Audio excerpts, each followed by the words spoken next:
La suite d'une discussion qu'on a commencé en faisant une première visio donc en avril, à partir d'interventions de camarades de Valence qui à nouveau sont là et de Nice, où on voulait aborder des questions donc, qui concernent l'implication qui nous paraît un enjeu absolument politique, absolument fondamental des quartiers populaires dans la politique en général. C'est ce que porte Égalité, mais particulièrement dans les élections municipales, là, le thème en vue des élections l'année prochaine avec donc des questions hein, concernant à la fois les formes de mobilisation et d'implication des militants des quartiers populaires et racisés contre les obstacles qui, on avait commencé à en discuter, sont nombreuses et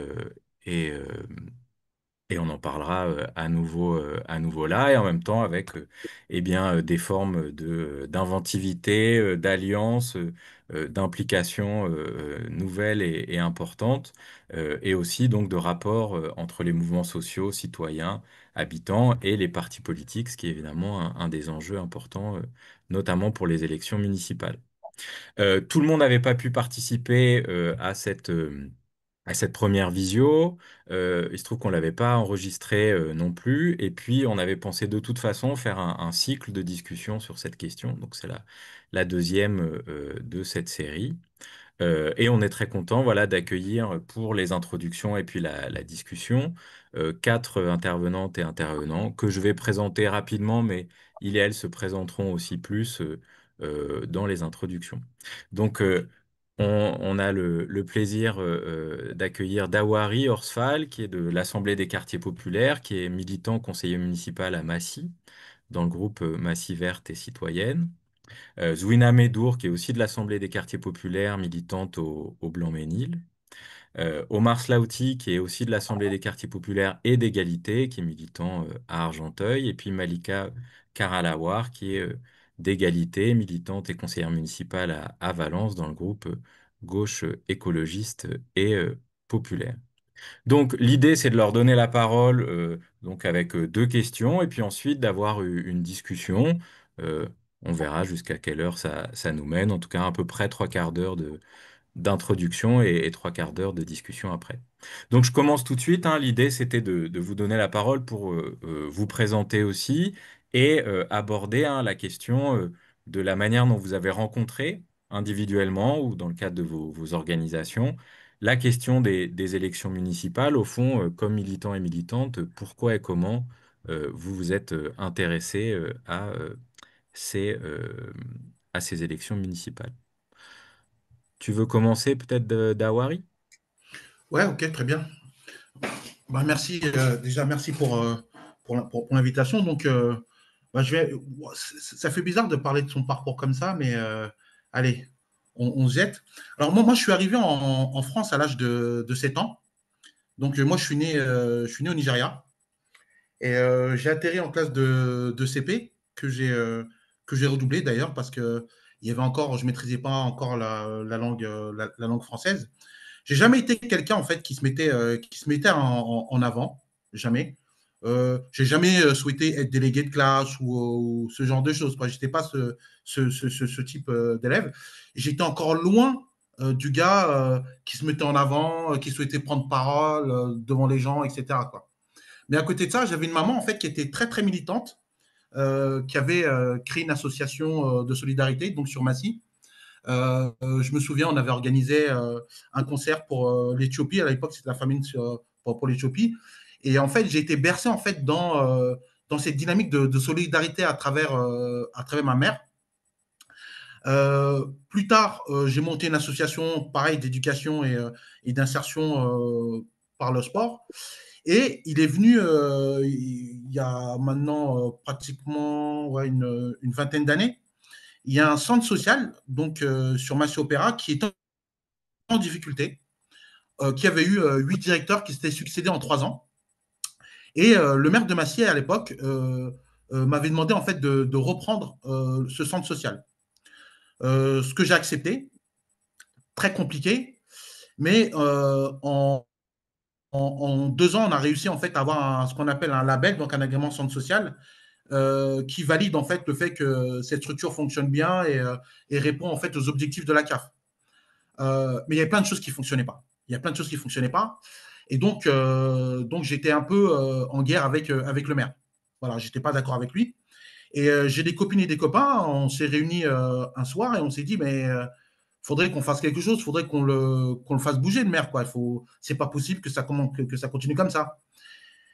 Et moi, j'étais un peu le mec un peu rebelle de la bande, etc. Et ils ont tous souhaité en fait qu'on monte une liste et que je sois candidat. Donc, ce que j'ai fait, c'est que j'ai pris rendez-vous avec le maire 15 jours après, dans son bureau. Il ne savait pas pourquoi j'allais le voir. Et je lui ai dit, écoutez, monsieur le maire, je ne suis pas d'accord avec votre politique et je vais démissionner donc, de mon poste de directeur. Et le maire me demande, mais qu'est-ce que tu vas faire maintenant? Ben, je lui ai dit, monsieur le maire, je vais me présenter contre vous. Et il ne le pensait pas. Qu'on plaisantait, en fait, tu vois. Et donc j'ai pris le risque de démissionner. Donc, vous savez, quand on démissionne, on n'a pas de salaire pendant 120 jours. Donc, j'étais sans salaire pendant 3 mois. On a monté une liste indépendante qui s'appelait Massy Plus Juste. Et on a réussi, en fait, à faire un peu plus de 9%. Donc, c'est un peu comme ça que moi, j'ai commencé la politique et le combat politique. C'est à travers, en fait, le fait que j'étais en désaccord avec la politique jeunesse du maire. Voilà, les copines et les copains, ils souhaitaient que ce soit moi qui mène la barque. Et c'est comme ça que moi, je me suis présenté pour la première fois sur une élection municipale à Massy. Voilà. Super, merci. Je Si peux ça aller te plus va, loin, mais bon, c'était en intro, quoi. Ouais, nickel. Ouais, merci. voilà. À toi, Zouina, ça te va?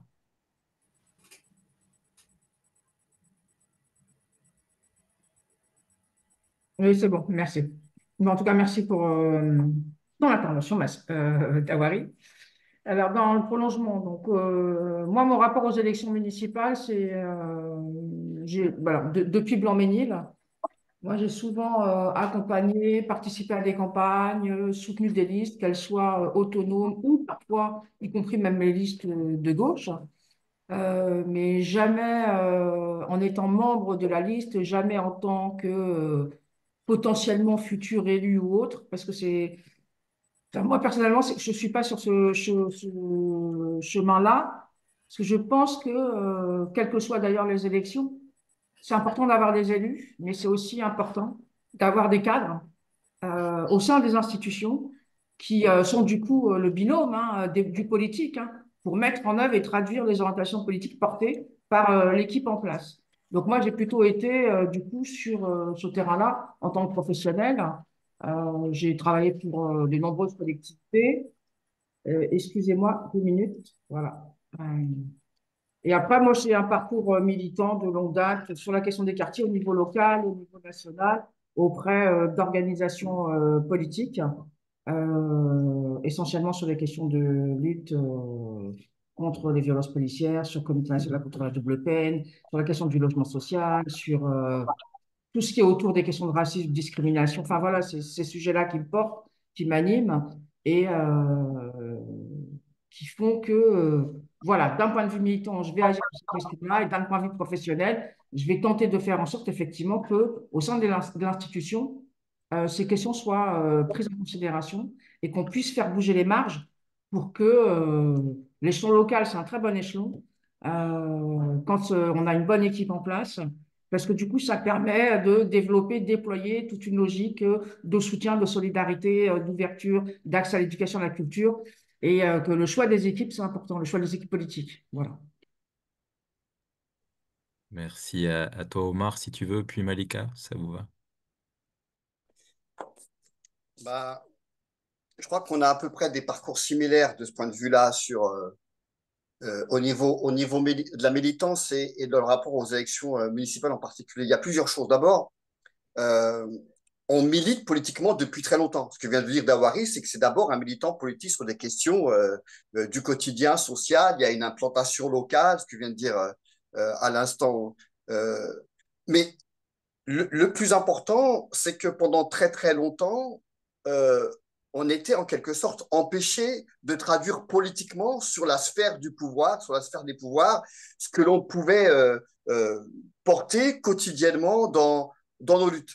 Et c'est vrai pour moi aussi, donc c'est pas la peine d'étaler plus que ça, parce qu'en fait, de ce point de vue-là, les parcours individuels sont secondaires dans cette affaire-là. Ce qui est par contre très important, c'est que dans plein de villes de France, le constat qu'on fait, nous, est partagé par beaucoup. C'est-à-dire que on est les rois de l'éducation, les rois et les reines de l'éducation populaire, on sait faire de l'animation, on est dans les secteurs sociaux, on agit sur différents terrains au quotidien de par nos professions ou de par nos engagements politiques, comme le dit Ruiza, c'est-à-dire tout ce qui relève de la lutte contre, comme vient de dire Zvina, tout ce qui relève de la lutte contre les discriminations, etc. Tout ça, ça fait partie du CV.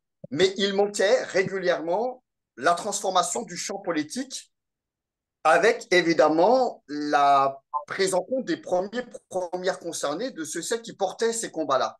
J'entends par premières concernées ceux et celles qui portent ces combats-là, ou qui vivent ces discriminations-là, ou qui vivent ces difficultés d'absence de services publics ou de dégradation des services publics dont on ne parle pas assez, que ce soit l'hôpital, que ce soit l'école, ou de destruction des politiques de logement social avec l'ANRU.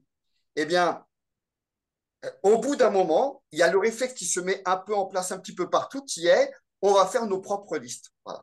Et donc, il y a eu des listes qui ont émergé sur ces dernières années, sur les dernières municipales, mais même celles d'avant et encore celles d'avant, que certains ont taxé de communautaires d'ailleurs. Et nous, on n'y a pas aussi, on n'y a pas échappé non plus à Argenteuil. Et donc, ce rapport aux élections municipales, d'un certain point de vue, comme le disait Jouina, c'est quasiment naturel parce que c'est l'échelon local, c'est là où on est le plus facilement visible, parce que les autres échelons, on est totalement invisibilisé du reste. Voilà. Et donc, voilà, moi, mon parcours n'a pas d'intérêt plus que ça. Par contre, on a constitué, donc c'est un on, une liste, il y a la mandature précédente, donc en 2020. On a fait un beau carton, franchement. On s'est maintenu contre les deux gros éléphants qui étaient la droite réactionnaire, raciste d'un côté, et le Parti socialiste proche de Manuel Valls de l'autre. On a fait un score très honorable au deuxième tour, 15%. On a eu des élus et beaucoup de ceux et celles qui ont voté pour nous, qui étaient dans la dynamique des élections municipales, se retrouvent dans ce qu'on a pu porter, la façon aussi avec laquelle on l'a porté. Voilà. Je crois que c'est à la fois ça, c'est à la fois ce qu'on porte, le contenu, et la façon avec laquelle on le porte. Et la façon n'est pas sans lien avec le fait qu'on est implanté localement, comme l'a dit Dawari aussi dans son propre parcours. Voilà. Mais ces expériences-là qu'on développe à Troyes, là, par exemple, eh bien, ça existe dans plein de villes de France et sans doute dans ce qu'ils appellent les Outre-mer. À toi, Malika. Vous m'entendez parce que je suis sur mon téléphone comme j'ai eu un problème technique. Alors, ben, bonsoir à tout le monde, à toutes et tous, et merci pour cette discussion. Alors, et ravi d'être là avec vous, les camarades, ce soir. Donc, en fait, donc moi, enfin, je vais un petit peu parler de moi, en effet, pour expliquer un petit peu l'engagement qui est le nôtre en collectif dans cette aventure des municipales. Donc moi actuellement en effet je suis élue dans la minorité à Valence mais je tiens quand même à préciser qu'en effet je suis d'abord et avant tout une militante et pour expliquer ce choix le choix en tout cas celui d'avoir accepté un mandat électif, je suis en effet un petit peu obligée de parler de moi, de là d'où je parle. Et donc, je suis donc une fille d'ouvrier algérien, issue donc, enfin, mes parents sont des exilés, installés. Est-ce que vous m'entendez? Parce que j'ai un petit retour. C'est bon? Oui, Euh, oui, elle- j'entends bien. voilà. Ok, super. Donc, voilà, mes parents se sont installés dès leur arrivée en France dans un quartier populaire de Valence. Et j'estime être héritière d'une condition du coup sociale, mais aussi de richesse, de solidarité, de colère et de lutte qui y sont nées. Très jeune, je me suis intéressée donc à la manière dont le colonialisme a conditionné les corps et les esprits des indigènes et puis comment ce pouvoir s'est prolongé en France dans la gestion autoritaire, raciste et méprisante en France, donc dans les quartiers populaires. C'est ce qu'on appelle en effet la continuité coloniale. Je l'ai vécu, observé et combattu le plus tôt possible en fait dans un engagement militant à l'adolescence. Et donc mon parcours militant, je l'ai d'abord donc forgé dans des associations de quartier comme justement j'imagine nous tous là, voilà, avec de l'animation en tant qu'animatrice, en faisant du soutien scolaire, d'alphabétisation puis dans des initiatives d'éducation populaire et de solidarité, et que ce soit donc pour créer des réseaux d'entraide professionnels ou soutenir les mobilisations. Et ce qui a beaucoup un petit peu lancé un point de départ à une militance beaucoup plus concrète, c'est le soulèvement des quartiers de 2005. Et voilà, ces moments ont renforcé mes convictions. Voilà, ont renforcé, enfin, j'ai pris des notes, j'essaye de ne pas m'y perdre.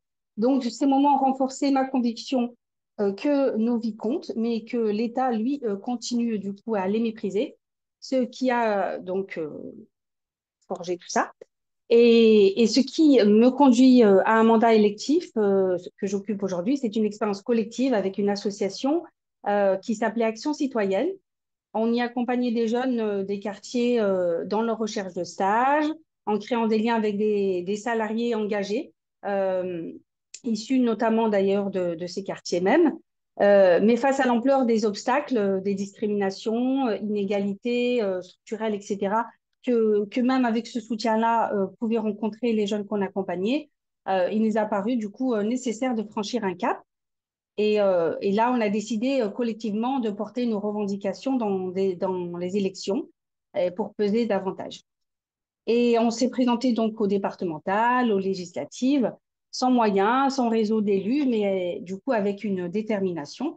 Et contre toute attente, les résultats n'ont pas été négligeables. Et ça nous a ouvert des perspectives pour les municipales de 2020. Et dans ce cadre-là, du coup, j'ai rejoint une liste composée de citoyens et de militants voilà, dans certains partis politiques, les partis politiques de gauche. Hein. Et je suis donc, dans ce cadre-là, élue dans la minorité. Mais mon engagement ne s'est pas déplacé vers l'institution. Il reste ancré quand même dans les quartiers, dans les colères, les espoirs, les solidarités d'en bas. Et pendant tout le mandat, voilà, on a essayé de faire en sorte de rester connecté aux luttes et voilà, à rendre compte, à ne pas devenir ce contre quoi on s'est toujours battu. Et voilà, pour commencer un petit peu ce qui nous a poussé à nous lancer dans cette aventure. Merci à vous quatre. Alors, l'idée qu'on s'était dit en préparant, c'était ensuite passer à une deuxième question avec aussi un tour des intervenantes et intervenants, plus spécifiquement sur les difficultés euh, concernant l'implication des habitantes militantes des quartiers populaires. Donc, un peu essayer de témoigner et d'analyser ces difficultés, et puis aussi qu'est-ce qu'il faudrait changer, qu'est-ce qu'on peut faire. Euh, voilà, déjà dans ce que vous avez dit et dans les discussions de préparation, bah, il y a plein de choses qui sont des obstacles, le racisme systémique, l'hostilité d'une partie de la gauche, la question aussi des pratiques militantes non inclusives, plein d'autres choses. Bon, l'idée c'était de discuter de ça, des difficultés et initiatives et choses à changer. On s'est pas dit dans quel ordre, est-ce qu'on peut changer? Peut-être, je sais pas, Zwina, tu veux commencer ou... Oui. Alors, qu'est-ce qu'il faudrait changer? Alors, moi, je pense que, en tout cas, pour les prochaines élections municipales, ce qui est important, c'est parce que la question du pouvoir, elle est essentielle. Et la question du pouvoir, du partage du pouvoir, parce que jusqu'à présent, c'est pas tout à fait le cas. Le pouvoir n'est pas partagé. Il est accaparé par un certain nombre d'organisations politiques qui acceptent effectivement, voilà, d'accueillir la diversité, je vais dire la diversité entre guillemets, hein, parce que j'aime pas ce terme, bien utile au moment où il faut mener des campagnes, où il faut aller discuter avec les habitants, faire du porte-à-porte. Mais ensuite, dès qu'il s'agit de s'installer au pouvoir, euh, ce qu'on constate, c'est pas pareil sur tous les territoires, mais c'est quand même la majorité. Ensuite, l'impact au plus près des habitants il n'est pas réel. Quand je dis ça, je vais prendre un exemple. Euh, Comment est-ce qu'on peut associer plus les habitants? Donc, c'est réfléchir, penser un autre mode d'organisation qui leur permettrait d'avoir leur mot à dire sur les politiques publiques qui sont mises en place, sur le projet politique tel qu'il est présenté, sur comment on peut les associer aux décisions et leur traduction sur le territoire, comment on peut les associer au diagnostic, qu'est-ce qui serait mieux pour les populations, que ce soit les enfants, les jeunes, en matière de santé, en matière de services publics. C'est ces questions-là qui sont de vrais enjeux sur lesquels il y a nécessité parce que si effectivement on a un taux d'abstention de plus en plus important régulièrement sur un ensemble d'élections, c'est pas pour rien. C'est que la majorité des gens considèrent que finalement, on élit des gens qui, sur la base d'un programme qui a priori est un programme émancipateur, mais dans les faits, dans la traduction, ensuite, quand on est dans le réel, donc pendant la durée du mandat, il y a un certain nombre d'actions, de décisions qui ne sont pas mises en œuvre. Il y a un certain nombre de populations qui sont plus considérées, qui sont écartées qu'on ne revoit plus. Donc la question, c'est comment on fait pour transformer les pratiques, comment on fait pour que on s'intéresse à nouveau, mais c'est pas qu'on s'intéresse, c'est qu'on donne véritablement la place à chacun, aux habitants, pour qu'ils participent à un ensemble de processus, mais y compris tout au long de la durée du mandat. Comment on les associe, comment on fait avec, comment on prend en compte leur point de vue, comment ils sont entendus, comment ils sont impliqués. Pour moi, c'est la question c'est ce sujet-là qui est important. C'est la question du pouvoir et de son partage. Et je dis ça parce que comment on fait pour transformer les choses? Je vais revenir un peu sur, avant de s'engager, nous, sur les élections municipales, je prends l'Assemblée des quartiers, il y a d'abord une première période, en 2022, où un ensemble d'acteurs issus des luttes historiques de ce territoire ont décidé de se mettre ensemble, ont décidé effectivement de se remobiliser, ont décidé de participer à la campagne présidentielle. Donc, on avait lancé l'appel présidentiel On s'en mêle, pour dire à un moment donné, parce que la situation politique du pays, elle est quand même très grave. Et ce qui se produit aujourd'hui, on pourrait retrouver, je veux dire, Omar, enfin, on a tous dit des choses sur la question de la montée du racisme, la question de la montée des extrêmes, la question de comment le discours de rejet de l'autre, des étrangers en fait, hein, des pauvres, des habitants des quartiers, comment ce discours, hein, finalement, depuis plus de 30 ans, 40 ans, il a irrigué un ensemble nos élites, nos médias, nos institutions, nos, pour aboutir aujourd'hui à finalement, on a l'impression que c'est le discours, enfin, c'est pas on a l'impression, c'est aujourd'hui, c'est, enfin, je dis ça parce qu'encore hier, on a eu, voilà, cette personne qui s'est fait tuer par un gars qui est sorti de chez lui, voilà, et qui a décidé de buter des Arabes, et qui a décidé de dire, ben voilà, ils vont avoir peur, et comment c'est possible? Comment on en arrive là? C'est des alertes qui avaient été posées par un certain nombre d'acteurs, de militants, d'associations, d'organisations, qui n'ont jamais été prises en considération, pas entendu. Aujourd'hui, on est en plein dedans. Donc, si je reviens à On s'en mêle, quand on décide effectivement de s'engager sur la campagne, de soutenir pour nous la candidature la plus à même, parce qu'elle a aussi, dans son discours, évolué, c'est notamment la candidature de Mélenchon avec son discours, qui a changé, hein, parce que sur un certain nombre de questions, on remonte à 15-20 ans, il n'était pas sur ces sujets-là. La question de la laïcité, ce n'était pas son sujet. La question de l'islamophobie, ça n'était pas non plus. La question des violences policières. Donc, tant mieux qu'aujourd'hui, il porte ces questions et tant mieux qu'aujourd'hui, du coup, elles font partie du paysage politique. Il est bien seul, d'ailleurs, là-dessus. Parce que les autres, on les entend un peu moins et c'est bien dommage. Mais je ne suis pas là pour défendre la France insoumise ou autre. C'est pas ça que je veux dire. Ce que je veux dire, c'est qu'il y avait effectivement une fenêtre de tir. On s'est dit, c'est le moment, à un moment donné, de prendre la responsabilité, de remobiliser tout le monde. Parce que sinon, on n'y croit plus et on pense que tout est foutu et on ne peut plus agir. Et ce n'est pas le cas. Donc, notre responsabilité, c'est de dire comment on continue à lutter pour faire en sorte que les jeunes, demain, puissent respirer dans un pays où on est content de les avoir, où on est content de leur donner leur chance, où on est content de les associer, où on pense que c'est l'avenir du pays. Voilà, c'est ça l'idée. C'est comment on change. Et quand on a lancé la campagne Ensemble, Mêle, on avait un autre objectif, hein, qui était de dire, au-delà de la campagne, au-delà des élections, au-delà la gauche, aujourd'hui, elle a failli, elle a manqué. Elle n'a pas respecté, en tout cas, ce pourquoi elle s'est présentée à nous. Elle nous a trahis sur un certain nombre d'engagements voilà, politiques. Elle nous a trahis. Donc, la gauche, on pense qu'elle ne pourra pas se recomposer sans la présence justement de tous ces sans-voix, de tous ceux qu'on a écartés, de tous ces banlieusards, de tous ces étrangers, de tous ces immigrés, parce qu'ils participent à l'économie de ce pays, aux avancées sociales de ce pays, aux avancées politiques et économiques. Donc, il faut faire avec. Vous n'avez plus le choix. Donc, on s'est engagé pour dire deux choses. On mène la campagne et dans un deuxième temps, on crée un espace autonome politique, l'Assemblée des quartiers, dont l'objectif sera de se présenter aux élections. Donc, la première, c'est les municipales, mais pas que, de former les cadres politiques de demain, de travailler sur des réseaux de solidarité, parce que la situation, elle va aller en s'empirant. Elle va aller en empirant. Donc, c'est un peu tous ces bouts-là. Et l'idée aussi, c'est que si je prends l'Assemblée des quartiers, on fait le choix de s'engager sur les élections municipales, mais collectivement, et de soutenir ceux qui vont défendre un projet d'émancipation, de solidarité, qui donneront du pouvoir aux habitants. Et c'est d'avoir un espace à côté qui permet aux élus de pouvoir être accompagnés, soutenus, d'avoir des espaces de discussion, de réflexion sur le projet politique à mettre en œuvre et à traduire dans les faits pour que dans les territoires, demain, ça se passe mieux pour chacun d'entre nous, en fait. Et pour ceux qui ont le plus besoin d'être soutenus, parce qu'aujourd'hui, sur les territoires, c'est extrêmement compliqué. Extrêmement compliqué.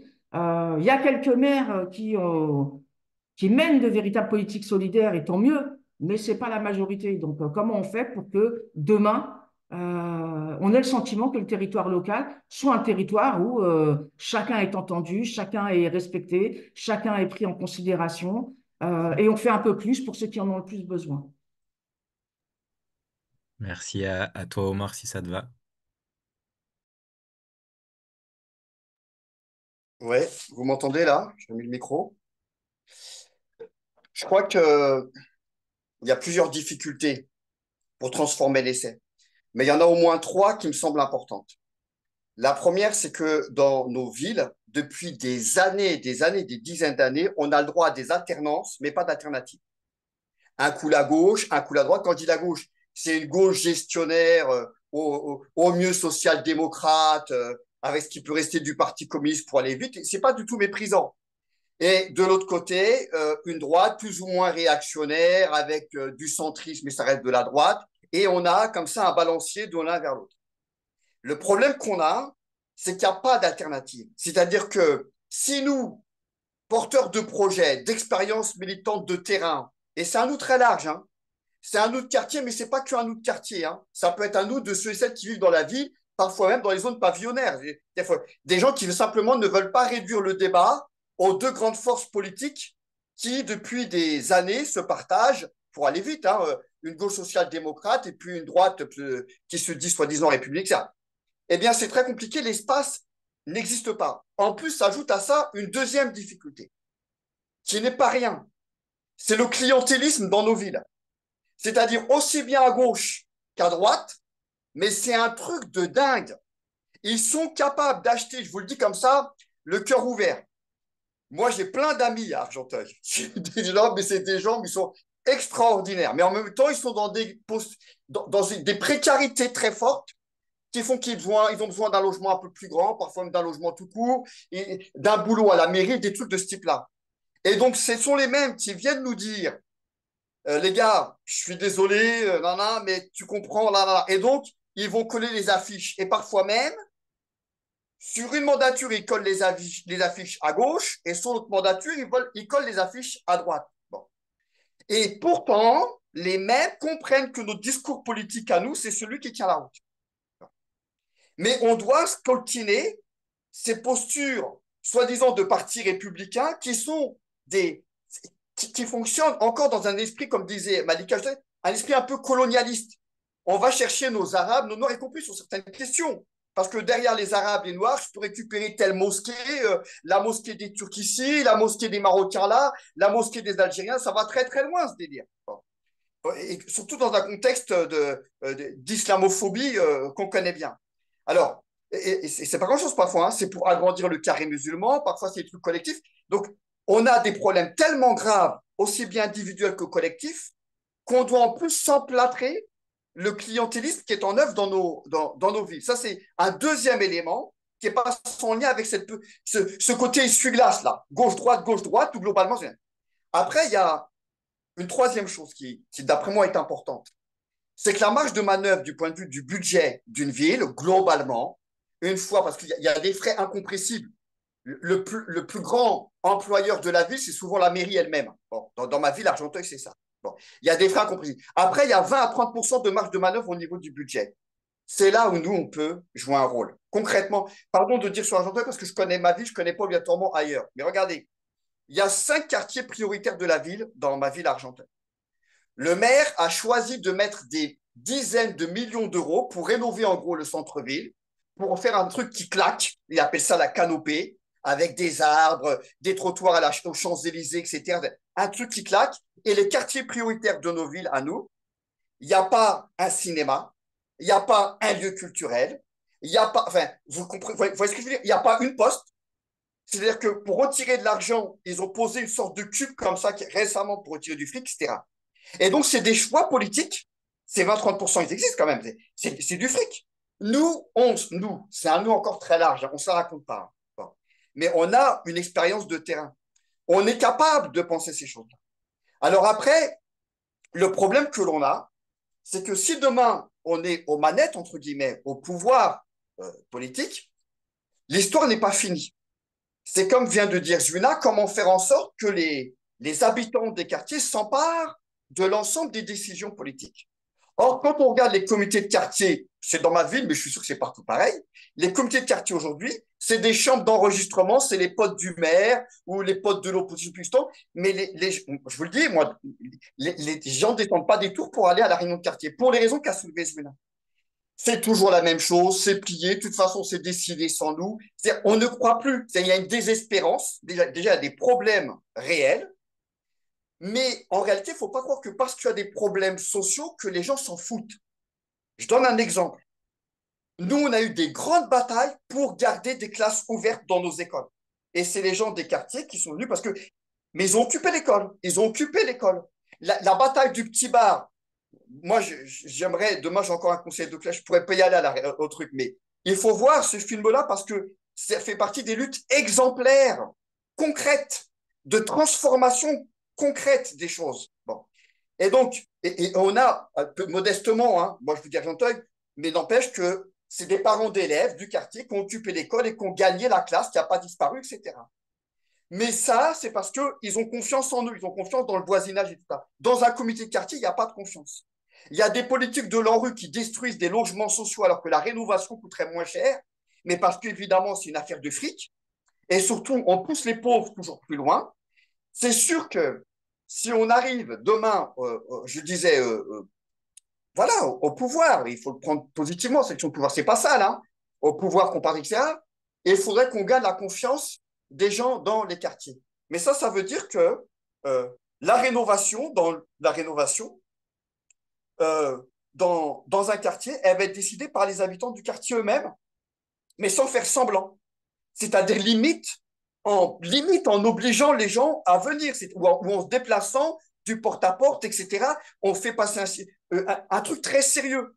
Et on est capable de le faire. Eux ne le font pas parce que ce n'est pas dans leur intérêt d'ouvrir des discussions avec les gens des quartiers. Ils gèrent ça comme des bureaucrates au service toujours de leur ligne politique, c'est-à-dire ils n'en ont rien à carrer essentiellement de nos écoles qui se cassent la gueule, de l'état de délabrement de nos immeubles, etc. Donc, je pense qu'il y a des outils qui peuvent exister et c'est précisément ça qui leur fait peur. Parce que pour gagner la confiance de ces gens-là, de ces personnes qui vivent pas seulement dans les quartiers, dans la ville, on va dire, il faut être capable de faire ce qu'on appelle, nous, des listes citoyennes. C'est, entre autres, l'ambition de l'Assemblée des quartiers. Elle est née aussi, comme l'a dit Julien, aussi de ça. C'est-à-dire que ceux et celles qui, dans la ville, ont une expertise et donc, il doit y avoir une jonction entre eux et la question du pouvoir. C'est tout, c'est pas plus que ça. Et donc, on fait ce qu'on appelle des listes, entre guillemets, citoyennes, soutenues par des partis politiques. Il n'y a pas de posture anti-parti, hein. C'est pas un truc de... Mais par contre, sur une base politique qui est claire, des citoyens et des citoyennes peuvent se retrouver et aussi, pas encartés, des gens qui sont encartés, soutien des partis, etc. Il y a strictement aucun problème, ça doit pouvoir se faire. Et c'est vrai qu'un allié important dans le contexte actuellement, parce que ça résonne, c'est pas parce qu'ils sont intelligents, hein, c'est parce qu'on leur a mis des coups de pied dans le derrière depuis des dizaines et des dizaines d'années sur nos combats. Mais l'ANRU, regardez les politiques de l'ANRU, il n'y en a pas beaucoup qui ont levé le doigt pour dire qu'il faut faire autrement. Eh bien, parmi les habitants des quartiers, il y en a plein qui se sont mobilisés sur ces questions-là. et pas que ces questions-là. Alors, disons qu'il y a beaucoup de gens à la LFI qui ont appris des choses par notre militantisme, notre approche des choses, très modestement. On n'a pas les réponses partout et tout, surtout. Mais ça permet quand même euh, d'avoir des listes citoyennes soutenues par des organisations politiques qui tiennent la route. On dit non, mais ça peut être aussi les Verts, ça peut être, pourquoi pas, des gens comme Génération. Enfin, tout existe, tout peut exister. Il n'y a pas de posture antipartidaire. Simplement, notre préoccupation, c'est qu'on n'est pas des porteurs de valises, comme l'a dit Malika à sa façon. On n'est pas des ramasseurs de balles, parce que c'est Roland Garros, là. D'accord.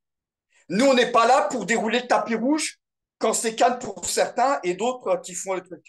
C'est-à-dire que nous, on veut être pas simplement des acteurs de seconde zone, des suppléments. On veut être sur la photo de famille. On veut être sur la photo de famille, pas pour être sur la photo de famille par essentiel, mais parce que on estime qu'on ne fera pas pire que les autres. Et je vous le dis franchement, au conseil municipal où je suis actuellement, on est quelques-uns, franchement, on n'est pas les derniers à s'occuper de l'écologie, de l'urbanisme, de la question de nos écoles, des crèches, de tous les trucs contre les discriminations faites aux femmes, etc. Ça va, on tient à peu près la route sur plein de dossiers. On n'est pas con, en tout cas pas plus que les autres. Voilà. Par contre, ce qu'on porte, c'est cash. C'est cash parce qu'en vérité, nous, c'est un nous encore une fois très large, hein, et ça peut s'entrecroiser avec des gens qui vivent dans les partis politiques. On ne répond pas à un agenda politique en tant que tel. C'est-à-dire qu'on n'est pas là pour, on n'est pas là pour, comment dire, faire en sorte qu'il y ait plus d'adhérents dans telle ou telle organisation politique. Ce qui ne veut pas dire que c'est pas bien les partis, etc., etc. Mais nous, on a cette préoccupation, je crois, sans doute plus que d'autres, euh, voilà, parce que nous, on doit répondre à ceux et celles qui vivent avec nous au quotidien dans le quartier. Voilà. Et je crois que là, je finis là-dessus. Ça va en faire chier plus d'un que plein de listes citoyennes, comme l'autre dit que les fleurs éclosent un petit peu partout. Il y a plein de listes citoyennes qui vont apparaître. Sans doute certaines avec le label Assemblée des quartiers, on espère, etc., avec du contenu et tout ça. D'autres sans, c'est pas grave, c'est pas grave. Mais on est dans le paysage, on déplaît à ceux et celles qui ont sorti le rapport sur les frères musulmans qui font de l'entrisme dans les mairies et qui votent, etc. Ça s'appelle pas de l'entrisme, c'est juste qu'on est là, quoi. On est ni dans le séparatisme, ni dans l'entrisme. On est là depuis le début de l'histoire, quoi. Pardon, j'ai été un peu loin, pardon. Pas de souci, merci à toi, Malika. Oui, du coup, je partage enfin, un petit peu le même constat, les mêmes propositions en réalité. Donc moi, je vais plutôt enfin, rajouter l'idée qu'en réalité, il y a un combat important à mener encore au sein des organisations politiques de gauche qui considèrent encore qu'ils doivent d'abord faire leur truc et puis ensuite venir nous voir pour remplir leur liste ou pour donner un gage à leur programme. Et c'est ce travail-là qu'il va falloir continuer à mener. Et je pense que les habitants des quartiers populaires, en continuant leur autonomie de lutte, enfin, peuvent peser là-dessus.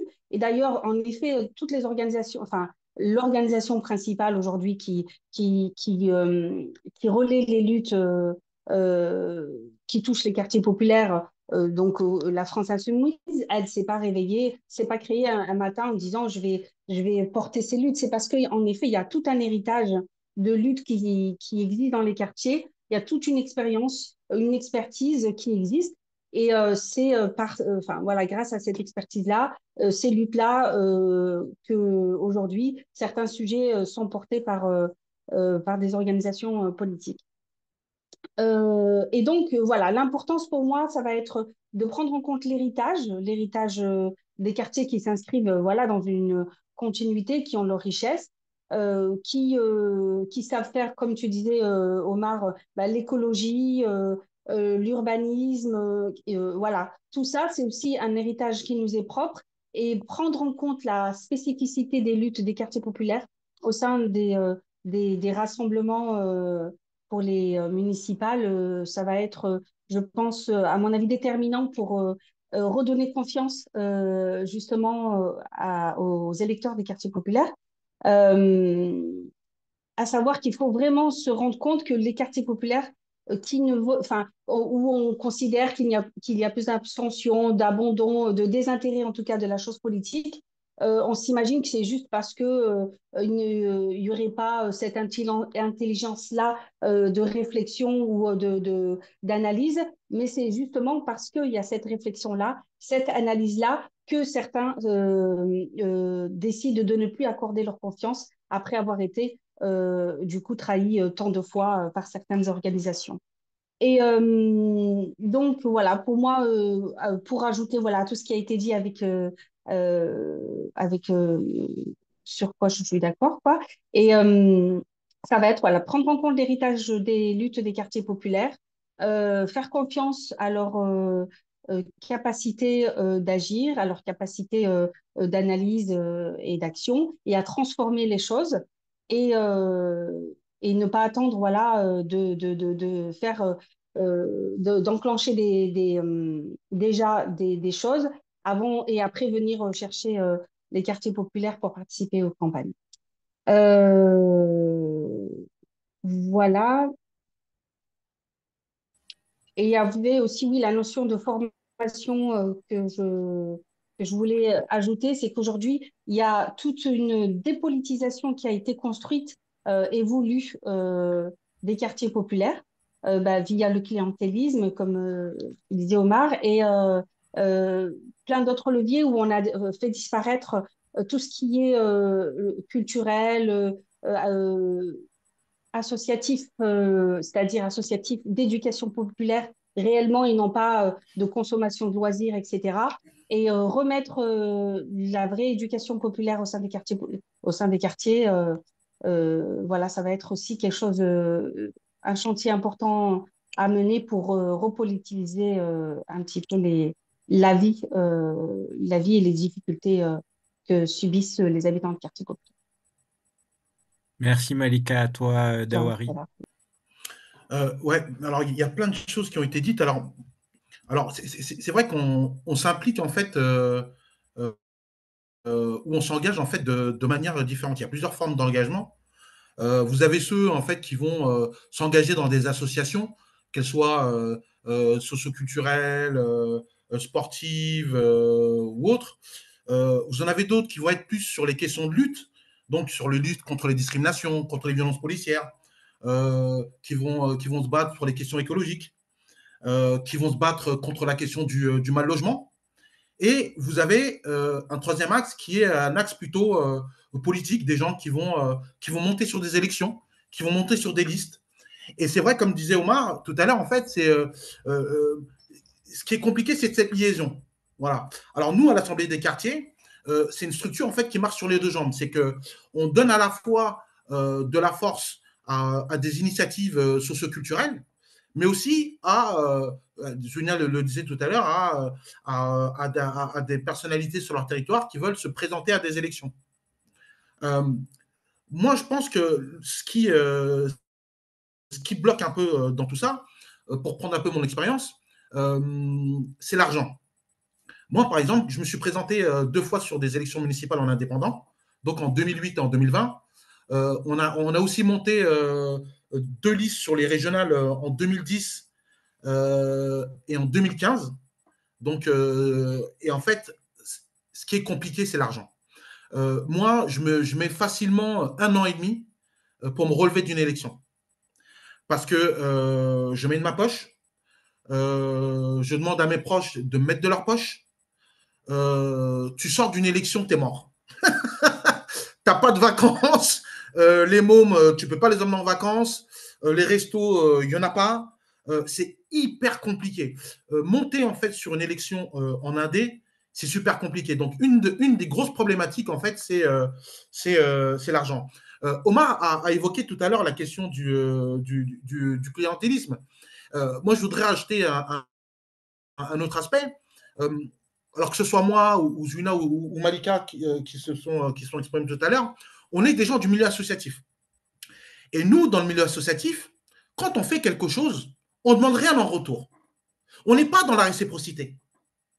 Donc, moi, par exemple, il y a des gens qui me disent, mais Dawari, tu as aidé cette personne, mais elle ne vote pas pour toi. Mais en fait, on n'est pas là-dessus. On n'a pas cette culture-là. Alors que les vrais politicards, ils sont sur ça. Nous, on n'est pas des méchants. Et ça, c'est. Alors, c'est pas une faiblesse. Je pense pas que c'est une faiblesse, c'est bien. Mais c'est une difficulté qu'on a, c'est qu'on est dans ces valeurs-là. Et même si la personne, elle vote pas pour nous, elle ne vote pas pour nous, on va l'aider. J'ai une anecdote par rapport à ça. J'ai été sollicité par une personne en mobilité réduite qui avait un problème de douche. Voilà. En fait, il avait une baignoire et lui, il avait besoin d'avoir une douche parce qu'il ne pouvait pas lever la jambe. Et ce monsieur-là, donc, il me contacte. Alors, moi, je suis beaucoup investi sur les questions de logement. Donc, en 3 mois, j'arrive à mettre une pression pas possible au bailleur et on gagne. Victoire. Donc, il vient, il me remercie, etc. 15 jours après, je me balade dans le centre-ville de Massy et je passe à côté du local. J'étais pendant les élections du local du campagne du maire. Donc, il a mis une grande affiche avec tous ses soutiens. Et je vois une grosse tête, le mec que j'avais soutenu, avec le maire. Mais c'est pas grave, en fait. C'est pas grave. Mais tout à l'heure, Omar, on parlait tout à l'heure, tu vois, c'est des gens aussi qui sont. On a des populations dans les quartiers qui sont dans une certaine fragilité. Et moi, je leur en veux pas. Mais ça reste quand même une difficulté.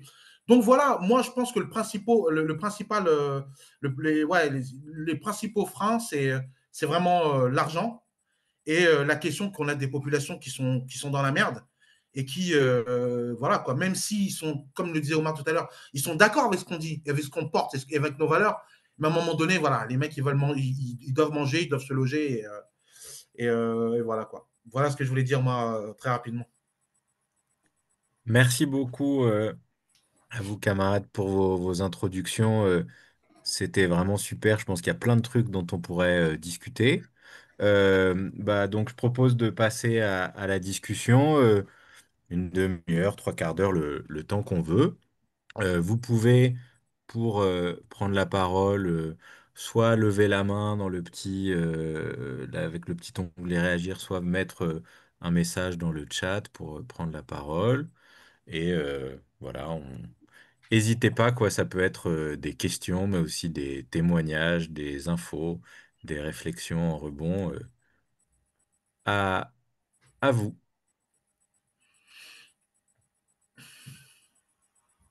Peut-être, Alexis, si tu me permets, en attendant que les questions arrivent, Vas-y, il faut toujours la parce que première. c'est Dawari qui m'a Vas-y, donné envie de réagir et vas-y.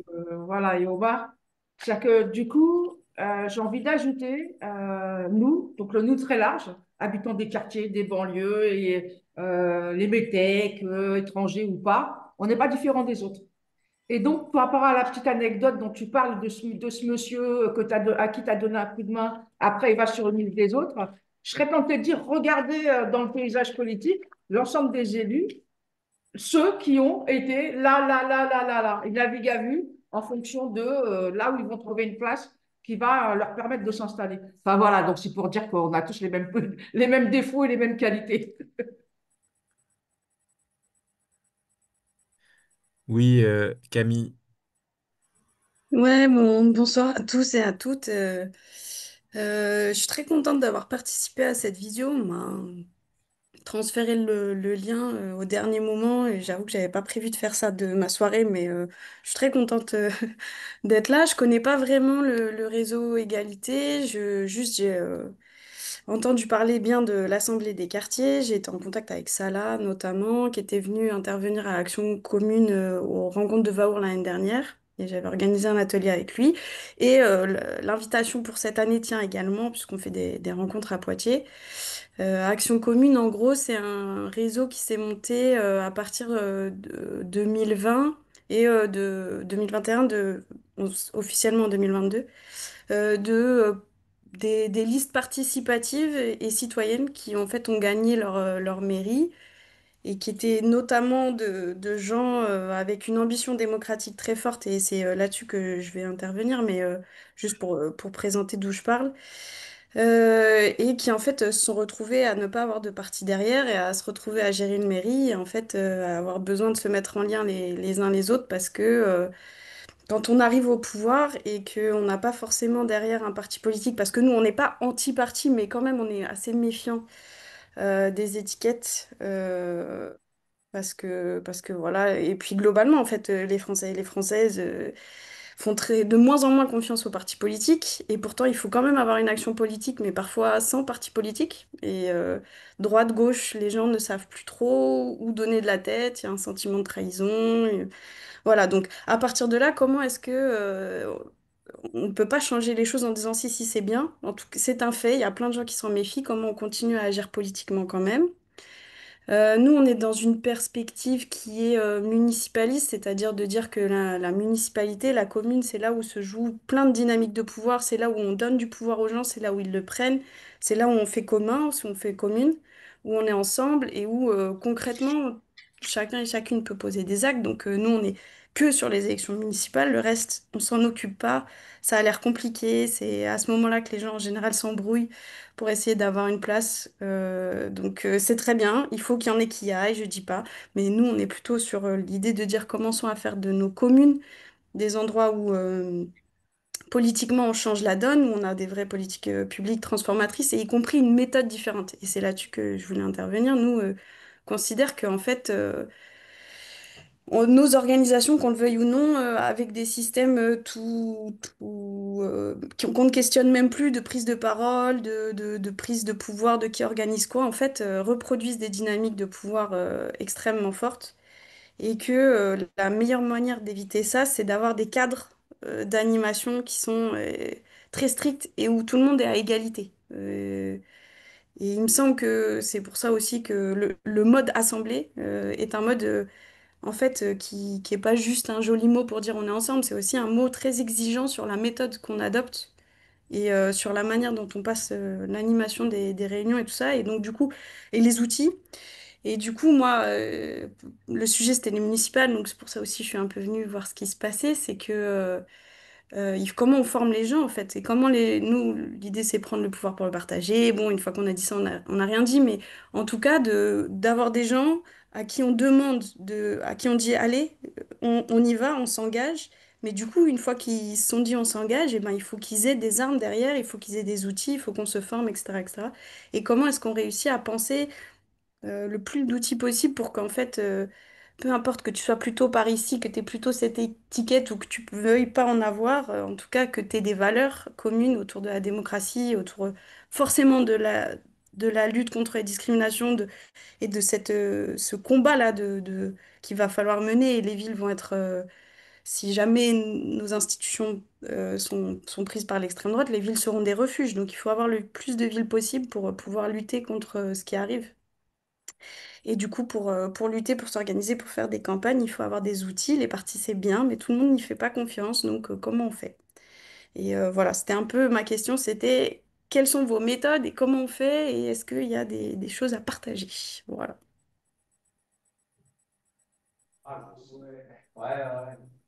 Alors, Bon, moi, je veux bien prendre la parole. ouais, vas-y Anne, et puis après Oui, parce Patrick qu'après, avait je ne vais pas écrit des pouvoir messages. rester trop longtemps. Donc, moi, je suis Anne, je suis de Massy et je suis de la France Insoumise. Et donc, comme vous le savez, on va s'engager effectivement dans la campagne des municipales sur, sur un programme de rupture dont on a émis un certain nombre de points programmatiques. Donc, la question, effectivement, pour les municipales, ça sera de constituer des listes avec tous ceux qui seront sur ces axes programmatiques. Hein. Donc, effectivement, se pose la question, c'est comment on implique les quartiers populaires dans la vie municipale. Parce qu'on ne construira pas, on ne construira pas une vie municipale sans avoir impliqué les gens des quartiers populaires. On voit bien ce qui se passe actuellement dans les communes. On est sur des processus de gentrification, hein, où on a une séparation totale. Je le vois par exemple dans notre ville à Massy, des quartiers. On a les quartiers bourgeois et on a les quartiers pauvres. Et ce qu'on fait dans les quartiers bourgeois, on ne fait pas la même chose dans les quartiers pauvres et on cherche un petit peu à les monter les uns contre les autres. Donc, il va falloir qu'on essaye de sortir de tout ça pour pouvoir construire quelque chose ensemble. Et de ce fait, je pense qu'il faut qu'on soit en rupture totale avec la représentation des types des campagnes de municipales qui se sont passées qui se sont passées pour avoir quelque chose dans lequel les citoyens soient beaucoup, beaucoup, beaucoup plus impliqués. Et j'avoue que c'est pas facile. Donc, on a quand même un certain nombre d'idées en tête pour que ce soit avec les citoyens que qu'on se construise le projet municipal. Je pense que c'est un petit peu dans cet axe-là qu'on va travailler. Euh, et on aura besoin effectivement de beaucoup travailler, je pense, avec les associations. Et puis, bon, il faudra qu'on aille voir un petit peu dans les quartiers populaires comment aussi on fait pour inscrire les gens sur les listes électorales. Parce que le problème des quartiers populaires, c'est que c'est les premiers qui se font avoir, mais c'est aussi des gens qui ne votent pas. Et voter, ça veut dire les impliquer dans la vie politique, ça veut dire leur donner envie de construire quelque chose. Et ça, c'est pas simple. Et nous, c'est toute notre difficulté en tant que mouvement politique. Et c'est là-dessus qu'on aimerait construire quelque chose. Voilà. Je ne sais pas si j'ai été claire, mais c'est un petit peu l'idée. Alors, j'ai vu Bernadette et je crois Linda après. Ouais. Vas-y, Bernadette. Oui, alors Bernadette, c'est pour bonjour hein, à toutes et à tous. Je ne vais pas répéter, j'étais très contente de vous entendre, etc., etc. Je raconte pas tout ça. Si je suis là, c'est que j'avais envie parce que je pensais que ce serait intéressant. Donc, moi, je voulais vous dire ce que nous avons fait à Nice lors de la dernière élection municipale et que nous essayons de continuer depuis que nous l'avons fait. Nous avons créé un rassemblement citoyen euh, qui a été, après avoir été euh, constitué, il a été soutenu par des partis politiques. Donc, c'était un mouvement qui avait une certaine puissance malgré tout et un peu d'argent. Je pense à Dawari parce que c'est vrai que l'argent est bien nécessaire. Hein, donc, voilà. Et pendant... alors, nous, comment dire, nous n'avons pas été acceptés par les autres mouvements politiques, par le parti socialiste et le parti des Verts, n'ont pas voulu participer à notre rassemblement. Eux, ils se sont présentés euh, à part et bien entendu, ils ont eu plus de voix que nous, c'est certain. Nous, on a eu 9%. Mais pour une liste citoyenne, on a trouvé que c'était pas mal. Hein.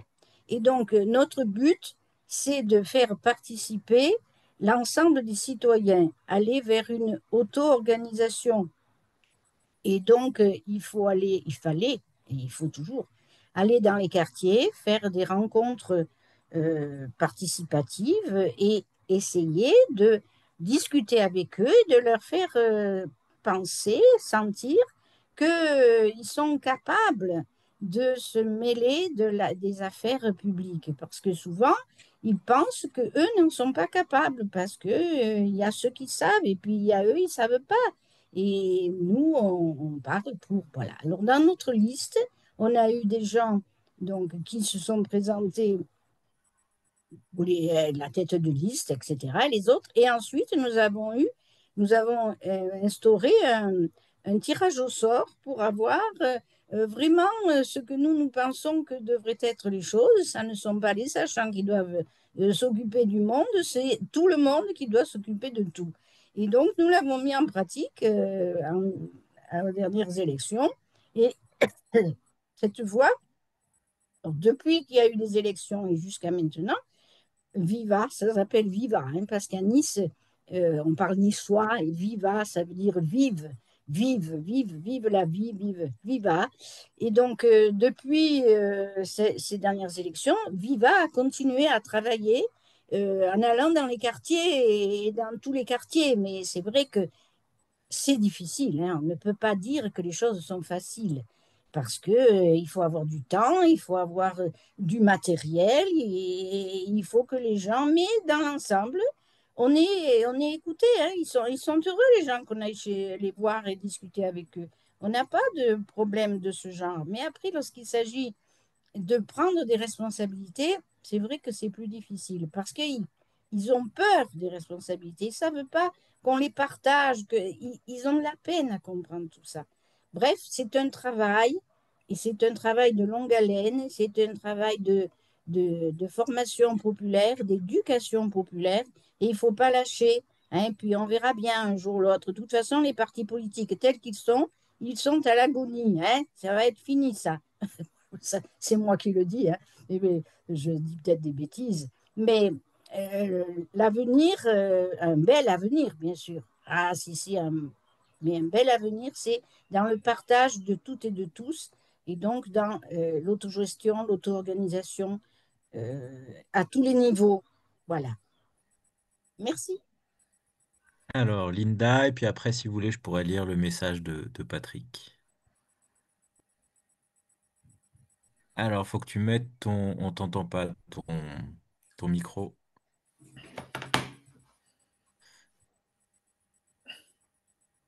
Qui est donc en bas, à gauche, ta audio. Voilà, ça y est. C'est bon. C'est bon. Déjà, super, merci. C'est la première fois que je peux assister parce qu'à chaque fois, je suis déconnectée. Je vois toujours les messages trop tard. Là, je l'ai eu à temps. Super. Moi, je suis super contente de vous entendre et particulièrement d'Awari, Omar Zouina. Vous savez que j'ai énormément de respect et que c'est aussi ce qui m'a convaincue à rejoindre l'Assemblée nationale des quartiers. Mais enchantée Malika. Mais moi, je suis plutôt de nature optimiste, mais quand je vous écoute, je suis un peu inquiète. Je me dis qu'avec des personnes comme vous qui avez cette expérience, qui avez cette posture aussi et cette reconnaissance sur le terrain, parce qu'on vous connaît tous et toutes, dans votre discours, j'ai entendu beaucoup de pessimisme, hein.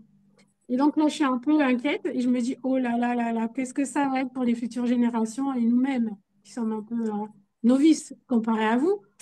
Je me dis peut-être qu'il y a aussi tout un travail à faire, mais j'ai cru entendre que dans l'Assemblée nationale des quartiers, il va y avoir tout un programme de formation pour capitaliser et en même temps nous permettre de monter en compétences, nous. À côté de ça, Omar, tu disais que dans ta ville, par exemple, sur la question culturelle, ça ne fonctionne pas parce qu'il y a un abandon des quartiers au profit d'une gentrification. Pardon, il y a mon conjoint qui arrive. Anne, je suis en ligne. Du coup, est-ce que vous m'entendez encore?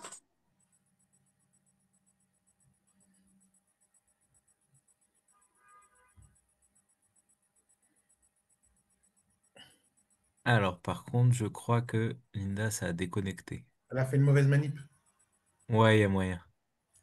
Alors, attendons un petit peu. Si elle se reconnecte vite. Sinon, ouais. Sinon, je peux lire en attendant, bah, vous l'avez dans le chat, mais éventuellement, pour celles et ceux qui regarderont après l'enregistrement ou qui sont sur Facebook, je peux lire. Donc, Patrick, merci pour ces interventions. Deux remarques en complément. Si nous ne voulons pas être enfermés dans l'institution ou marginalisés comme aux zoo, nous avons besoin de l'auto-organisation des quartiers populaires. On a plein d'exemples, en particulier depuis 2020. On en retrouve dans le communalisme, mais plus on s'organise, plus on oblige les sachants et les autorités locales à nous prendre au sérieux, à venir sur notre terrain et à faire autrement. On a besoin de valoriser le collectif et de dépasser les frontières racisées, femmes pauvres, arrivées récemment, ex-taulards, mais aussi dépasser le clivage représentante-représentée, centre-ville, cité. Euh, Linda, je te vois à nouveau, mais on t'entend pas Ok. encore. Ah, ouais, Ça a désolée. déconnecté, mais là c'est bon. Vas-y. C'est bon, tu m'entends? Ouais, super. Je disais donc, j'avais cru comprendre qu'il allait avoir une forme de montée en compétences, d'aide à la formation, etc. Donc, moi, je me dis qu'il y a déjà un souci pour nous qui sommes plutôt novices sur la question des élections. Et au-delà des élections, c'est quand même capitaliser tout notre savoir-faire, comme l'a dit Omar, sur le terrain. Et l'autre question que j'étais en train d'aborder, c'est, Omar, tu disais que toi, par exemple, il y a un abandon des quartiers, etc. Alors, c'est paradoxal ce que je vais dire et c'est même un peu violent, mais c'est peut-être plus facile pour toi de trouver une place, et pas une place en termes d'élection, mais une place en termes d'action. Parce que, par exemple, si on prend une ville comme la mienne, moi, c'est Créteil, bah, ça marche plutôt bien en termes, on va dire, culturels. Il y a des MJC, les populations sont contentes, elles consomment de la culture. Évidemment, nous, dans le maillage territorial, on sait très bien que c'est toujours les mêmes qui vont consommer la culture et qu'il y a les oubliés du territoire. Mais quand on veut défendre ça face au grand public, tout le monde nous répond, et comme tu disais aussi, Dawari, ceux qu'on croyait avoir convaincus, et ne serait-ce que pas dans l'entraide, eh ben, ils vont nous répondre, mais non, Créteil, ça marche très bien, tu dis n'importe quoi, etc. Il y a déjà cette problématique. Anne, je voulais aussi te répondre tout à l'heure. Tu disais que il va falloir aller chercher dans les quartiers les jeunes qui ne votent pas. Je crois que c'est une problématique majeure. Moi, je ne le dirais pas comme ça parce qu'encore une fois, ça fait très maternant, paternaliste aussi, d'aller les chercher. Il faut comprendre dans la sociologie des jeunes, c'est pas des gros feignants qui ne veulent pas aller voter.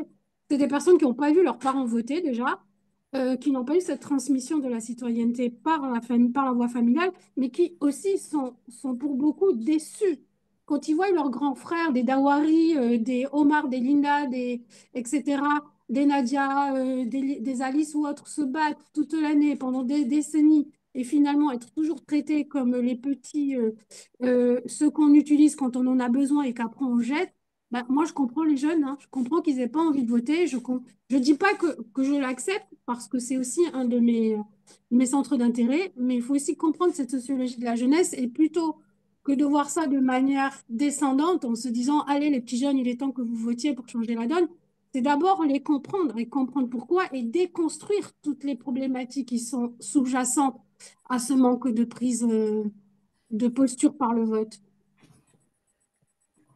Alors, J'arrête. et ensuite, Béa, et moi je veux bien dire un mot après aussi. Vas-y, Béa.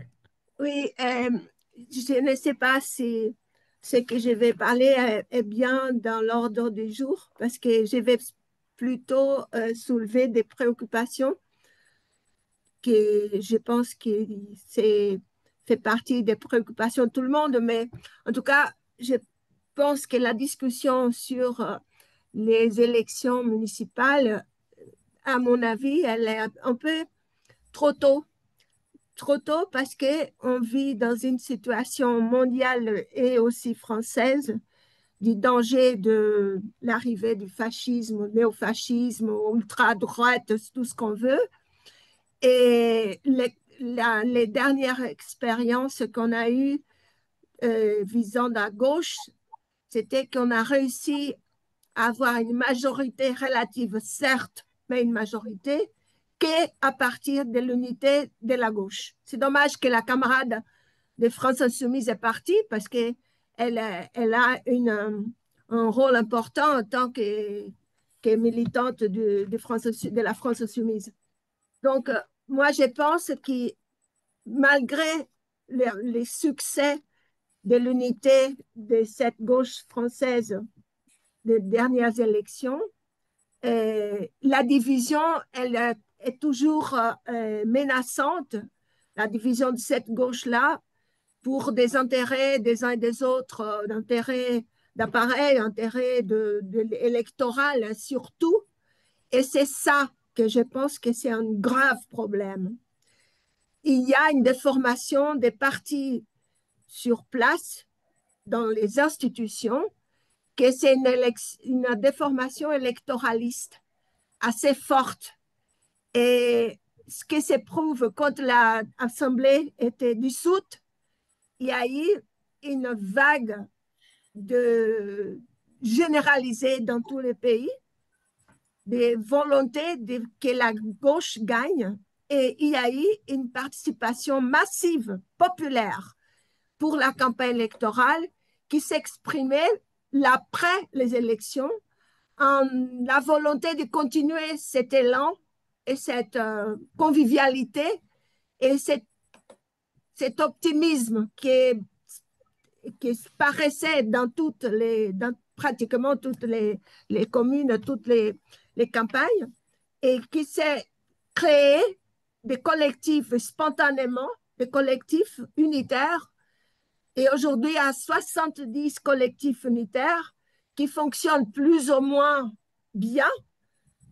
Maintenant, ils sont en train de couler un peu parce que la division entre l'EPS et les autres, c'est tellement forte et la, la, la cible de dénigrer la France insoumise est telle que la division paraît sans retour. Donc, du coup, je pense que c'est très dangereux la situation qu'on vit parce qu'il paraît, j'ai ressens aveuglement de ces partis politiques qui ne comprennent pas que sans l'unité, on ne peut pas battre la droite et le fascisme. Et donc ça, je pense que c'était une erreur des partis politiques de ne pas renforcer ces collectifs qui émanaient d'une volonté populaire et qui voulaient faire des choses sur le terrain avec beaucoup de jeunes et qui, en réalité, petit à petit, cette vague de non-unité ou de division et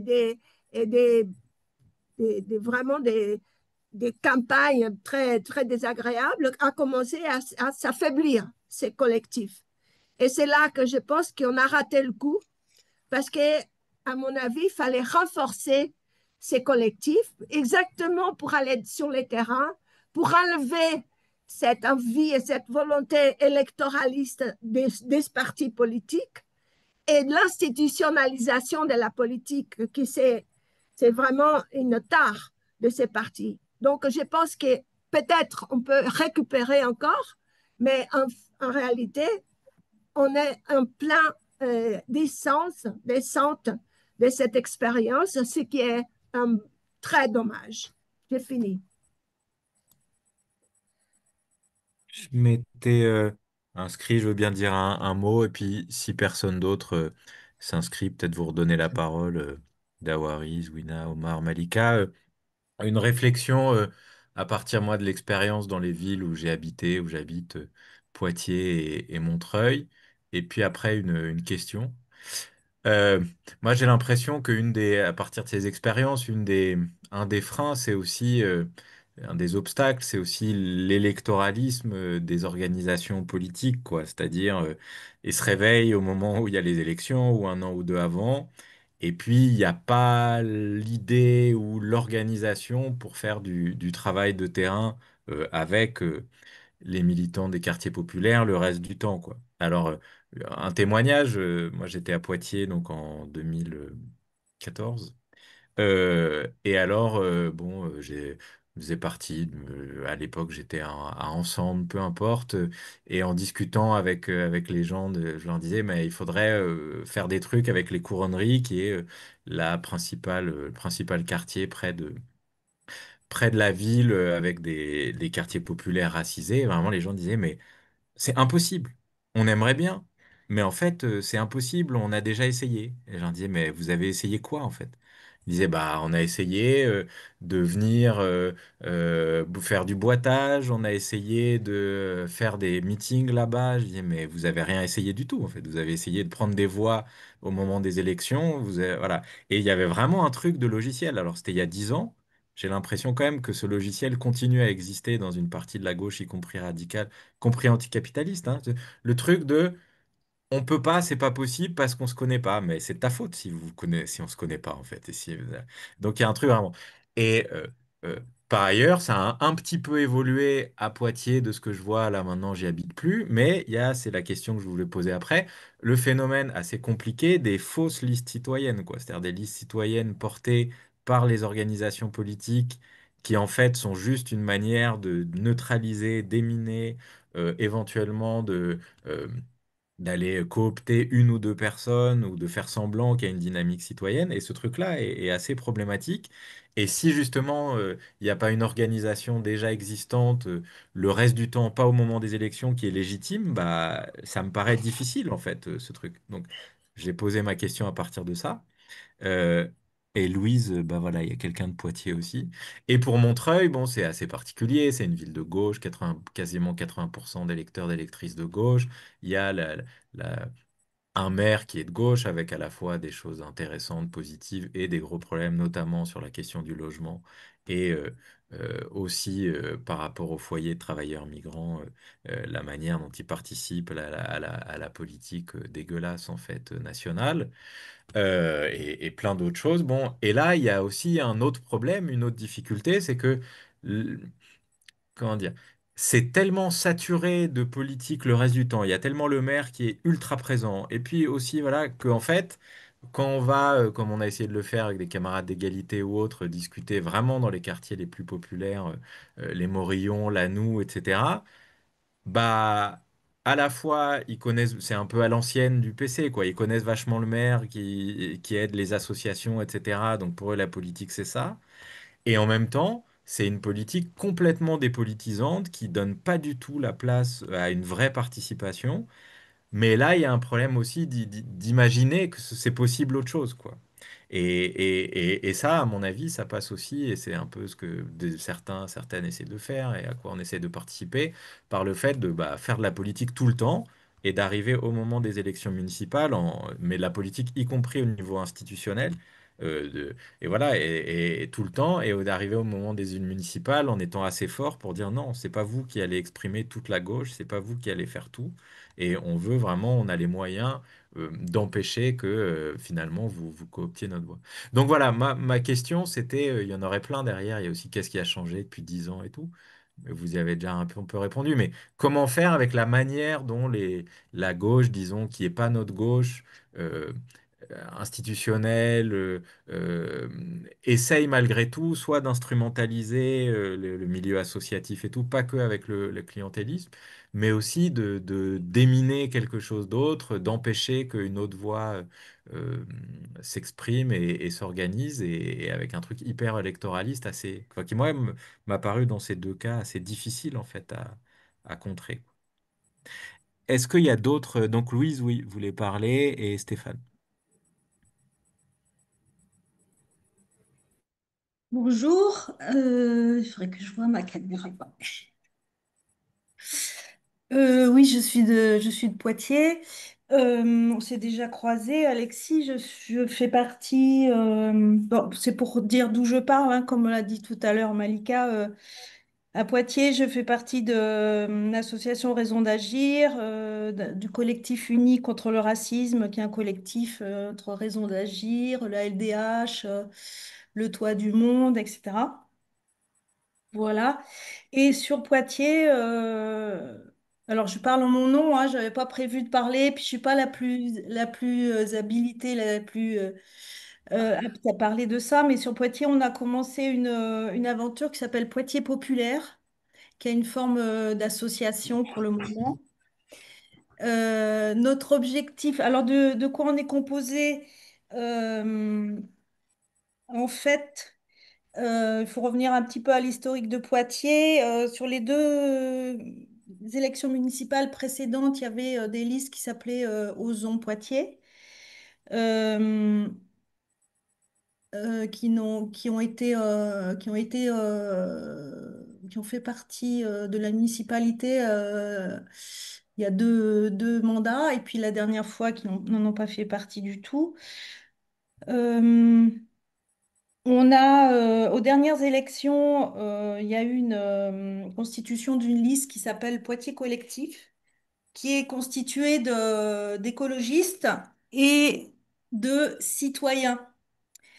Et ces citoyens-là, j'ai bien aimé ce que disait tout à l'heure, je crois que c'est Omar, sur citoyens, ça ne voulait pas dire contre les politiques, parce que par contre, ces citoyens qui sont actuellement à la mairie, aux côtés des écologistes, avec la maire qui s'appelle Léonore Monconduit, qui est un petit peu connue depuis les dernières élections, ces citoyens-là, ils crachent un peu sur les partis et notamment sur les partis de gauche. Voilà. Donc, on était quand même content de leur élection la dernière fois parce que comme ça a permis de faire dégager Alain Claes, qui qui était autrefois socialiste. Enfin, il doit être toujours socialiste, on ne sait plus très bien où il est. Et là, il est en train de préparer une liste avec Sacha Houlier. qui est un ex-macroniste, mais qui ne, on ne sait plus non plus dans quel pays il navigue. En tout cas, on n'en veut pas. Mais par exemple, par contre, Poitiers Collectif, on aimerait bien le tirer un peu vers la gauche et vers le social et plus de démocratie. Donc, vous l'avez compris, chez nous, dans Poitiers Populaire, il y a des gens qui sont à LFI, il y a des gens qui ont quitté LFI, il y a des gens, moi je suis à la GES, il y a des gens qui sont pas encartés, voilà. Euh, on est aussi en discussion avec le PC, discussion très amicale avec le PC, le NPA aussi. Poitiers Collectif a dit, mais vous pouvez venir, mais à condition de vous fondre dans notre démarche et prendre notre étiquette et donc de disparaître. Donc ça, c'était pas possible. Voilà. Alors, ce qu'on a fait par rapport à la construction d'une... Oui, alors, encore une petite critique sur la... Si je suis trop lente, vous me le dites, hein. Encore une petite critique sur Poitiers Collectif et aussi Poitiers Collectif est très lié à Action Commune qu'a présenté Camille Dantec tout à l'heure. Euh, Poitiers Collectif pratique beaucoup la participation citoyenne, mais d'une manière très technocratique. C'est-à-dire qu'il y a des assemblées citoyennes, il y a des citoyens élus, non, tirés au sort pour faire émerger des sujets, mais petit à petit, au fur et à mesure des réunions, ces citoyens tirés au sort s'amenuisent, disparaissent un petit peu, et finalement, les gens qui investissent ces assemblées citoyennes, ce sont des gens des professionnels de l'associatif. Des professionnels un peu avec des gros guillemets, hein, des gens qui sont habitués, qui sont dans les sphères autour de la municipalité. Et puis finalement, les sujets choisis, il y a quand même pas mal de manipulations. Voilà, donc il y a à la fois des valeurs qu'on reconnaît, mais il y a une... enfin, je pense qu'il y a quand même un problème de classe sociale quand même. Des gens qui ont des valeurs, des gens qui sont éduqués, y compris aux sciences politiques, mais qui se rendent pas compte qu'ils sont dans leur milieu quand même.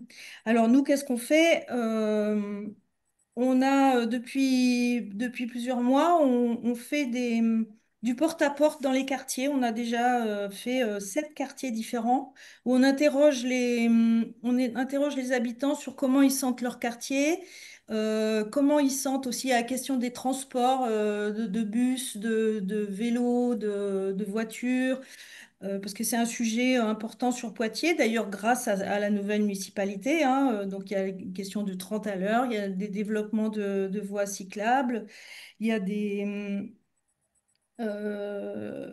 a alors non, il n'y a pas les bus gratuits, mais nous on milite pour les bus gratuits et puis on questionne les gens là-dessus.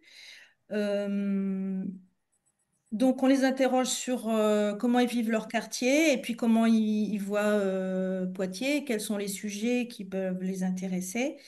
Euh, et puis, qu'est-ce que je veux dire d'autre? Oui, voilà. Et par rapport au quartier, tu disais s'approcher des couronneries, s'approcher des quartiers. À Poitiers, il y a une tradition, c'est-à-dire il y a beaucoup de maisons de quartier. Et quand on construit un nouveau quartier, il y a sa maison de quartier. Elles sont plus ou moins investies, elles sont plus ou moins accessibles, elles sont plus ou moins démocratiques, etc. Nous, ce qu'on a fait aussi, c'est qu'on a rencontré deux groupes de personnes vachement intéressantes. On a beaucoup discuté avec eux pendant 2, 3 heures. Alors, d'un côté, plutôt des couronneries, c'est des gens au début, ils se présentaient comme appartenant à Pas sans nous, mais je crois que maintenant, ils se sont rapprochés de l'Assemblée des quartiers, ou alors c'est la même chose, je ne sais plus. Donc, on a énormément discuté avec eux. On crée des liens avec ces gens-là, mais ces gens-là ont vraiment envie d'être indépendants. Puis on verra plus tard, hein. On n'en est pas encore à construire une liste. D'ailleurs, on n'est pas contre éventuellement de construire une liste de fusion large avec le PC et pourquoi pas avec Poitiers Collectif ou du moins avec les écologistes de Poitiers Collectif. Bon, mais c'est pas du tout gagné, eux, ils sont pas du tout là-dedans. Et puis on a rencontré aussi aux Trois Cités une autre forme de personnes engagées sur leur quartier. Ce sont plutôt des personnes genre patriarches et qui, eux, sont intéressés pour faire le lien avec, avec toutes les communautés, parce que dans ces trois cités, il y a une grande variété d'origines extraterritoriales, si je puis dire. Il y a des gens qui viennent du Maghreb, il y a des gens qui viennent d'Afrique plus loin, des gens qui viennent d'Asie, etc. Là, ils sont pas très contents de leur vie de quartier, de leur maison de quartier, parce que les animateurs ne savent pas leur parler. Ils sont pas bien voir de la municipalité aussi. Voilà, je vais m'arrêter, mais eux sont prêts à faire des espèces de palabres, de réunions pour aller vers une participation au municipal. Et puis on verra un peu plus tard comment on peut faire pour les intégrer à notre programme. Pour l'instant, on a fait un programme court, mais c'est un programme très ouvert et qui doit évoluer avec les gens qui veulent bien nous rejoindre. Et chez l'Assemblée des quartiers, eux, ils veulent vraiment travailler sur les inscriptions sur les listes municipales, sur les listes électorales. Voilà, c'est un peu brouillon ce que j'ai dit, excusez-moi. Souci, merci. Stéphane.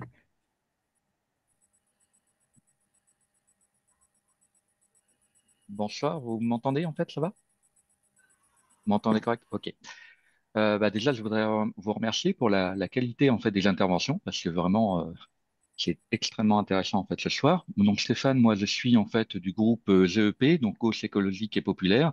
Je travaille avec Malika mais dans l'ombre puisque je ne suis pas élu en fait à la municipalité dans l'opposition de Valence. Je voulais revenir en fait sur différents points qui me semblent vraiment importants. C'est effectivement aujourd'hui les partis politiques ont bien compris qu'il y avait des velléités citoyennes en fait justement et que ça pousse un peu les portes en fait justement au niveau des partis traditionnels et que certains sont parfois tentés effectivement de faire des fausses listes citoyennes et c'est important en fait de bien détecter en fait cela et en particulier de les confronter sur les valeurs et les principes qu'ils veulent véritablement porter. Et ça, je pense que ça peut transparaître sur l'importance donnée aux citoyens dans les listes qui vont être constituées et surtout le positionnement en fait de ces citoyens. En 2020, en fait, à Valence, on avait effectivement une liste citoyenne avec des partis politiques et force est de constater que dans cette liste-là, en fait, en 2020, on a eu pratiquement, on a eu quatre élus en fait, dont deux citoyens. Donc, ce qui montre bien qu'effectivement, en position, en fait, il y avait bien des citoyens qui étaient bien positionnés et non pas là en fait pour faire simplement pot de fleurs, hein, pour égayer en fait justement la liste. Et il me semble important en fait aussi de dire peut-être que il faut aussi avoir des citoyens engagés qui sont reconnus à travers la ville, au travers des actions militantes qu'ils ont pu pouvoir mener en fait et tout ça. Et donc, il faut arriver à embarquer effectivement ces citoyens qui parfois peuvent se sentir d'une part illégitimes, mais aussi comment dire en fait avec deux pieds en fait un dans l'associatif et l'autre ensuite quand on passe en politique et bien effectivement tout de suite il y a une sorte de rupture et de cassure qui peut se faire par rapport à l'aspect associatif, avec une crainte de perte de subvention, avec une crainte voilà, de positionnement évidemment différent, puisqu'après, voilà, dans la tête de nos concitoyens, c'est quand même effectivement une position différente en fait. Hein. Et je pense qu'il faut avoir un discours d'honnêteté, et de clarté en fait sur les campagnes, la campagne municipale qu'on va avoir parce que je ne crois pas en fait à une union qui ne serait que de façade pour simplement nous ramener vers une politique de gestion, puisqu'en fait, ce qu'on veut, c'est véritablement une rupture et faire en sorte que les citoyens puissent pousser les portes et pas uniquement aux élections après, en fait, en termes de démocratie, quoi. Donc, il y a parfois une sorte de mépris de classe, hein, pour le dire comme il est, en fait, au niveau de certains partis politiques, en tout cas. On t'entend plus, Stéphane. Je sais pas Ah, si c'est que vous, moi ou... vous, Si, si, ah, moi vous j'entends, je sais m'entendez pas les encore ou autres. pas? Ouais, Ouais, ouais, c'est ouais. tout bon encore? Ouais. Peut-être c'est de ton côté, Ok, Malika. Malika, je sais pas alors. Donc du coup, ouais, je parlais d'un mépris de classe en fait quand même effectivement de certains partis politiques qui effectivement peuvent considérer comme pas légitimes des citoyens militants par ailleurs en fait et associatifs en fait. Et donc pour moi, voilà, voudrais être assez court. Ce qui doit être défendu, c'est d'abord les valeurs et les principes en fait de la ligne que l'on veut porter en fait à ces municipales. Et puis juste pour mémoire en fait, pour voilà être remboursé des frais, puisqu'on parlait d'argent tout à l'heure en fait, je crois que c'est Dawari qui en parlait. Pour être remboursé d'une élection municipale, effectivement, il faut dépasser les 5% en fait sur le premier tour, et pour être au second tour, il faut être au-dessus de 10%. Donc voilà, et puis effectivement, pour être remboursé, c'est quand même un peu plus long avec un mandat. Enfin, c'est assez compliqué effectivement par rapport à ça. Donc c'est vrai que l'argent aujourd'hui, Julia Cazé en avait parlé en fait dans le prix de la démocratie. Je ne sais pas si vous l'avez lu, mais effectivement, je pense que c'est un vrai problème pour l'action citoyenne aujourd'hui. Et ça, tant que c'est pas changé au niveau national, ce sera effectivement un problème en fait malgré tout pour tout le monde. Voilà, puis je m'arrêterai là en fait du coup. Je vous souhaite bon courage et merci encore pour toutes les interventions. Merci Stéphane. Personne s'est inscrit pour la suite, puis on arrive, il est 20h42, donc je propose de repasser la parole à nos quatre intervenantes, et si tu veux commencer Dawari, comme tu avais levé la main. Ouais, non, non, ça va être rapide. Donc, déjà, te remercier là pour cette soirée. C'était hyper intéressant. J'ai appris plein de trucs et j'ai fait pas mal de connexions là. Non, juste par rapport à Linda, non, non, moi je suis plutôt optimiste, hein. Alors c'est vrai que je suis désolé, hein, le ton que j'ai pris, ouais, c'était pas le bon ton. Mais moi non, je suis vraiment optimiste parce que quand on voit ce qu'on est en train de construire là avec l'Assemblée des quartiers, quand on voit aussi toute cette jeunesse qui se mobilise pour différentes causes, moi je suis plutôt confiant en fait. Et c'est pour ça que nous, enfin moi en tout cas, je suis dans une période là de ma vie où c'est le moment de transmettre. Et voilà, après je t'ai raconté des anecdotes parce que c'est comme ça, hein. De toute façon, l'être humain il est comme ça. Voilà, j'ai vraiment raconté pour illustrer mes propos. Mais voilà, le combat, il faut le mener. C'est important d'y être. Mais je suis vraiment très, très optimiste pour la suite, hein, franchement. Donc voilà, voilà ce que je veux dire. Voilà pour finir. Malika, Omar, Zouina, est-ce que vous voulez reprendre la parole dans l'ordre que vous voulez? Malika, vas-y. Alors oui, bah, je vais essayer de revenir sur quelques questionnements. Notamment, alors c'est vrai que sur l'idée du pessimisme, moi je pense qu'il faut pas avoir peur non plus de regarder aussi les difficultés en face, la gravité des situations, etc. Parce que c'est aussi de cette manière-là que l'on déclenche des actions et puis surtout que l'on on prend la bonne direction dans l'action. Parce que si on fait précéder les concepts à la réalité, c'est contre-productif. Et ça me fait, en parlant de concept, ça me fait venir sur l'idée du égalitaire, etc. Donc oui, en effet, c'est l'idée, hein. De toute façon, il faut donner la place à chacun, mais il faut prendre garde aussi que le concept ne devienne pas excluant finalement.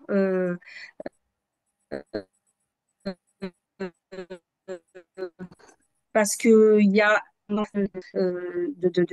de linéarité, etc. Il y a aussi sous-jacent l'injonction qu'il faut agir, qu'il faut être à la hauteur de la même manière, etc. Et du coup, bah, ça fait peut-être renoncer certains.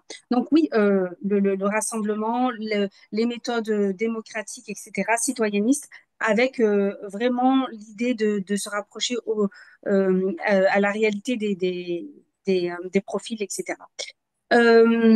Concernant le rassemblement, moi c'est pareil, hein. Moi je pense que il faut d'abord parler de programmes, de choses à défendre.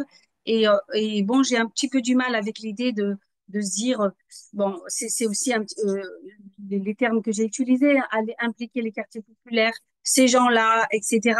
En réalité, c'est pas sorcier. Il suffit pas il faut changer la méthode. Jusqu'à présent, on allait demander leur avis sur tel ou tel sujet que nous portons. En fait, que les gens impliqués déjà dans une action portent, par exemple sur le transport, sur des choses. Mais en réalité, il suffit juste d'aller rejoindre les personnes du quartier populaire dans leur lutte. Elles mènent des luttes, elles mènent des actions. Il y a des sujets qui les concernent et qui les fait se bouger. Ils attendent juste qu'on les rejoigne en fait hein, dans leur lutte, hein, notamment concernant l'islamophobie. Hein, il y a des sujets un peu touchy qui font peur sur les écoles musulmanes, par exemple, enfin voilà, où tout ce qui est deux poids deux mesures, il y a des sujets quand même sur lesquels on les laisse se débrouiller sans nous en fait, sans les organisations militantes et politiques. Donc, il suffirait en fait juste d'aller les rejoindre dans leur lutte, dans ce qu'ils portent. Euh, Ensuite, il y avait d'autres, euh, d'autres choses. Oui, voilà, essentiellement, c'était ça, c'est que il faut pas réfléchir de façon à ce que de venir avec un plateau et dire qu'est-ce qui plaît là, qu'est-ce qui vous plaît là, qu'est-ce que vous en pensez, mais de partir déjà de nous se mettre derrière eux pour leur lutte et les accompagner. Enfin, montrer qu'on est là et que, en effet, regagner la confiance, redonner confiance euh, à l'action. Voilà. Zouina, Omar, vous voulez dire quelque chose dans l'ordre que vous voulez? Oui, j'y vais. Vas-y. Alors, je voulais réagir à beaucoup de choses, mais je vais essayer de faire court. Linda, la question du pessimisme. La situation politique actuelle, internationale, effectivement, elle est sombre, très sombre. Il n'y a qu'à voir ce qui se passe à Gaza, enfin voilà, le massacre des Palestiniens tous les jours, enfin la montée des extrêmes, voilà. Mais malgré tout, on est encore là, on est debout, on avance, on essaye de se dire comment on peut faire pour que ça change pour les générations futures. L'Assemblée des quartiers, c'est tout notre propos en fait. C'est de construire une instance suffisamment solide pour accompagner du coup les générations futures à ce qu'elles s'engagent et à travers, vous l'avez tous évoqué, la question de la formation, de la transmission, du soutien, des solidarités. C'est de ça dont on parle. Donc, nous, on sème des graines pour demain en fait. C'est pas, voilà, cette première échéance, ça va être une première étape. Peut-être que si on réussit quelque chose quelque part, là, je vais arriver à comment ça se transforme. Il y a la question du programme, mais il n'y a pas que la question du programme, il y a la question des méthodes. Il y a la question des méthodes et la question de comment on fait en fait. Parce que c'est véritablement changer la façon de faire, les mentalités. Ce que tu l'as un peu évoqué, Malika, dans les quartiers, depuis toujours, les gens se sont toujours organisés, se sont toujours mobilisés pour leur lutte. Enfin, se dire que ça, c'est connu, ce sont des histoires connues. Sauf qu'à un moment donné, ils se désintéressent du champ politique, parce qu'au bout d'un moment, le champ politique a décidé de le laisser à l'extérieur, à la porte. Si je fais le lien avec ce que disait Patrick Vassallo sur essayons de rassembler, de ne pas être dans des divisions ou autres, moi je retiens du MIB, quand j'ai commencé à rencontrer le MIB et que j'ai fait ensuite une longue route avec eux, ils parlaient de gestion coloniale des quartiers, ils parlaient de développement séparé. On est dedans, en fait.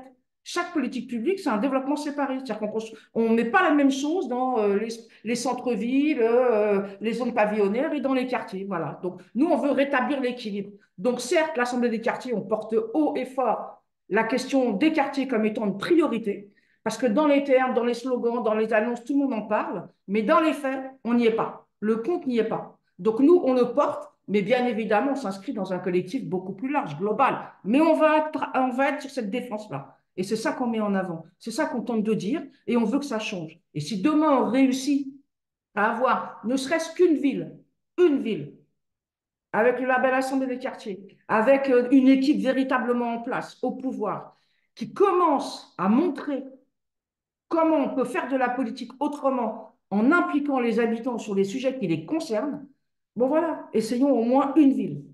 Après, Anne est partie, c'est bien dommage, parce que, elle disait comment faire. Donc, c'est la collègue de Massy, qui est à la France Insoumise. Et ben moi, je lui propose de prendre Dawari en tête de liste. Il a suffisamment d'expérience et d'envergure pour tenter de provoquer quelque chose.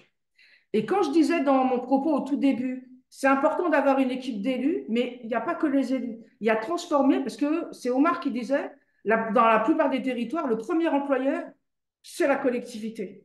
Vous imaginez le nombre d'agents publics qui sont salariés et qui mettent en œuvre la politique décidée par l'équipe municipale?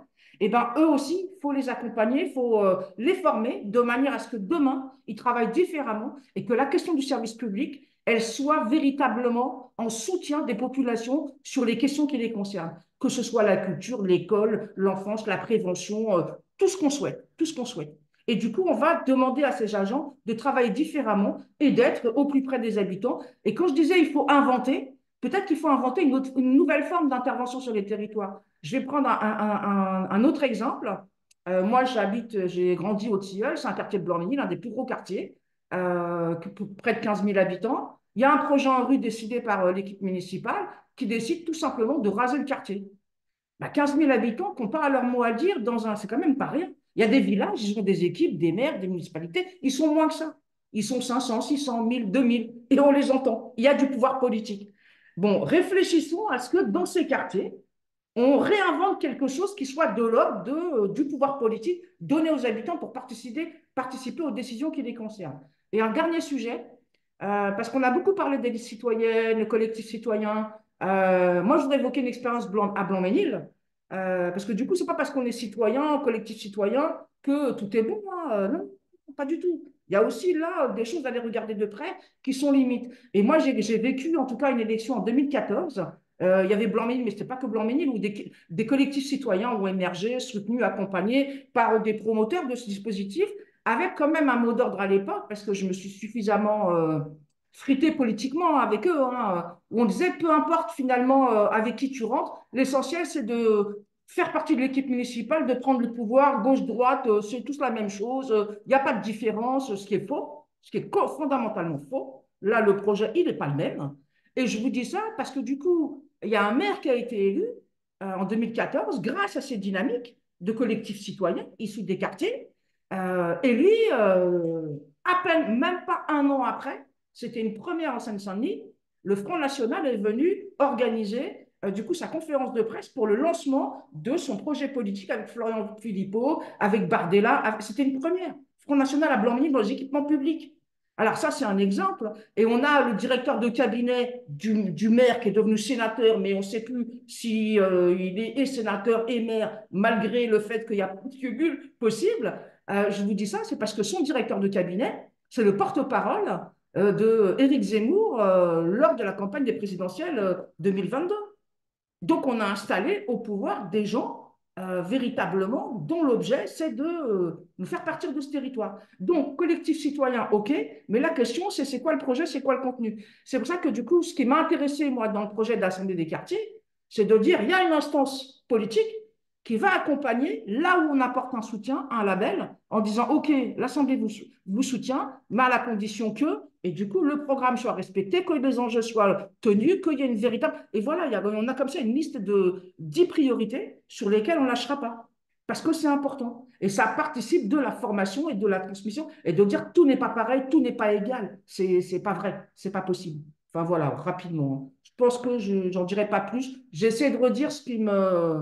Il y avait une autre phrase qu'on avait aussi, je vous ai parlé du MIB avec gestion communale des quartiers ou développement séparé des quartiers. Et quand on a lancé On s'en mêle, il y avait une autre phrase aussi, une phrase d'accroche qu'on retient facilement, c'est que les quartiers ne sont pas des déserts politiques ni des couloirs humanitaires. C'est-à-dire qu'on ne vient pas dire on va vous aider, vous inquiétez pas, vous avez besoin de ça, on est avec vous. Non, non, pas du tout. C'est des agents politiques, voilà, ils participent pleinement, sauf que s'ils ne le font plus, c'est qu'à un moment donné, la politique s'est désintéressée d'eux. Parce qu'on dit la politique elle est capable de mobiliser, mais elle a aussi une puissance pour démobiliser et détruire tous les lieux et les espaces de sociabilité. Voilà, ça aussi. Le politique, il est capable de ça. Et donc, c'est ce qui fait que, moi, je dis Blanc-Ménil, plus rien n'existe en fait. Il a tout détruit. Il a tout détruit en termes d'organisation sociale. Voilà, c'est triste. Donc, collectif citoyen, oui, les citoyennes, oui, mais voilà. C'est comme les partis politiques, à regarder de très près. Omar, tu veux dire un dernier mot et peut-être on peut s'arrêter vers 9 heures comme ça. Ouais, bon, beaucoup de choses ont été dites, mais juste, est-ce qu'on peut s'arrêter 30 secondes sur le fait que euh, le regard, entre guillemets, qu'on porte sur les quartiers populaires, c'est très bizarre, mais on ne porte pas le même regard sur les zones rurales totalement délaissées des services publics par les pouvoirs publics, par l'État et le reste. Et ce qui est très, très bizarre, c'est qu'il y a une grande préoccupation à l'endroit des quartiers populaires. Je vais faire très court. On se dit, mais où sont les quartiers? Pourquoi ils ne viennent pas voter? Mais on ne pose pas les mêmes questions quand on regarde les zones rurales, c'est-à-dire que ce sont des zones paupérisées, où il y a un chômage endémique, où ce ne sont pas obligatoirement les mêmes substances qui circulent là et là, où l'alcool peut être ici plus importante et là d'autres produits, etc., où les services publics ont disparu tout autant, mais personne ne parle de séparatisme ou de France d'à côté concernant les zones rurales. Je dis ça parce que on cultive un regard particulier concernant les quartiers populaires qui pourtant, je sais bien que ce n'est pas la même chose, ce n'est pas les mêmes histoires, je sais bien que l'immigration a une histoire dans ce pays-là, etc. Les bassins d'emploi ne sont pas les mêmes non plus, mais c'est très bizarre comment la cartographie de la France et des outre-mer colonisés a une grille de lecture bien particulière qu'on ne veut surtout pas apposer sur des zones de la France qui d'ailleurs, je le dis comme je pense, sont pour moi largement plus problématiques. Pourquoi je dis ça? Parce que là où ça a fait la fête hier ou avant-hier pour le PSG, c'était en particulier dans nos quartiers populaires en Ile-de-France, etc. Si je dis ça, c'est qu'il n'y a pas d'atonie. La phrase que vient de dire Zuna, nos quartiers ne sont pas des déserts politiques, ça veut dire qu'il y a des grilles de lecture politique, il y a des structures qui se battent pour défendre leur école, pour défendre. Y a un tissu associatif qui est extraordinaire, extraordinaire, et d'ailleurs qu'ils veulent mettre à mal, qu'on n'a pas dans les zones rurales. Ce que je veux dire par là, c'est que si on devait se préoccuper à l'échelle comme ça de la France en disant où est-ce qu'il y a une absence entre guillemets de citoyenneté, pardon de le dire, hein, il ne ressemble pas. Moi, je suis j'habite au Val, j'habite dans l'un des quartiers protégés de la ville les plus paupérisés d'Argenteuil, etc. Je peux vous dire, mais alhamdoulilah, ça se passe bien. C'est que ça se passe beaucoup mieux que dans les zones rurales où on peut être largement inquiet de troubles psychiatriques, de troubles sociaux majeurs, etc. Mais par contre, voilà, il y a l'idée, regardez, il faut aller les chercher, il faut qu'on les amène à voter, il faut qu'on les, c'est des mots qui ont été utilisés, peu importe par qui, il faut qu'on les intègre, c'est un mot qui a été utilisé, il faut qu'on les intègre à notre programme. Bon, je passe. Bon, je vous le dis tout de suite, c'est pas comme ça que ça va le faire. En réalité, je vais même vous le dire à l'envers, c'est que ce sont les partis politiques qui vont devoir s'intégrer au vécu, aux histoires, aux luttes, aux résistances qui existent dans les quartiers populaires et peut-être ailleurs. Quand je dis quartiers populaires, y compris les outre-mer, les colonisés qui se battent beaucoup pour leur pouvoir d'achat. Parce que nous, on n'est pas sur le registre simplement des luttes contre les discriminations. C'est très important, hein. Mais on veut remplir le frigidaire. Fin à la discrimination. Les femmes de familles monoparentales, où est-ce qu'elles sont? Elles sont dans les quartiers populaires parce qu'il n'y a que là où elles peuvent se loger financièrement parlant. Eh bien, les partis ont beaucoup plus à apprendre des femmes de familles monoparentales sur comment tenir debout, malgré que tout est fait pour qu'elles soient écrasées structurellement, et elles résistent. Et elles résistent individuellement et collectivement. Alors, bien sûr, il ne faut pas se la raconter. Moi, je suis d'accord avec Linda, il faut y aller, il y a des résistances, il faut les mettre en avant, il ne faut pas tomber dans un pessimisme qui nous paralyse. Mais c'est vrai qu'en même temps, c'est dur. Elle sait, Linda, très très bien. Elle connaît ces situations très très bien de nos quartiers par ailleurs. Mais quand il y a oppression, il y a résistance. Et ce qui est terrible, je le dis comme ça, c'est qu'on parle de l'histoire du mouvement ouvrier en France, l'histoire des luttes sociales en France. Jamais, et pourtant c'est des gens de gauche, ils n'intègrent les luttes sociales des quartiers populaires ou issus de l'immigration ou issus des banlieues, etc., etc. C'est terrible de le dire comme ça. Mais la gueule du 1er mai, quand ça manifeste le 1er mai, les manifestations, etc. Mais regardez, dans le monde ouvrier, il y a nos gueules de quartiers populaires, d'accents accrochés au visage, etc.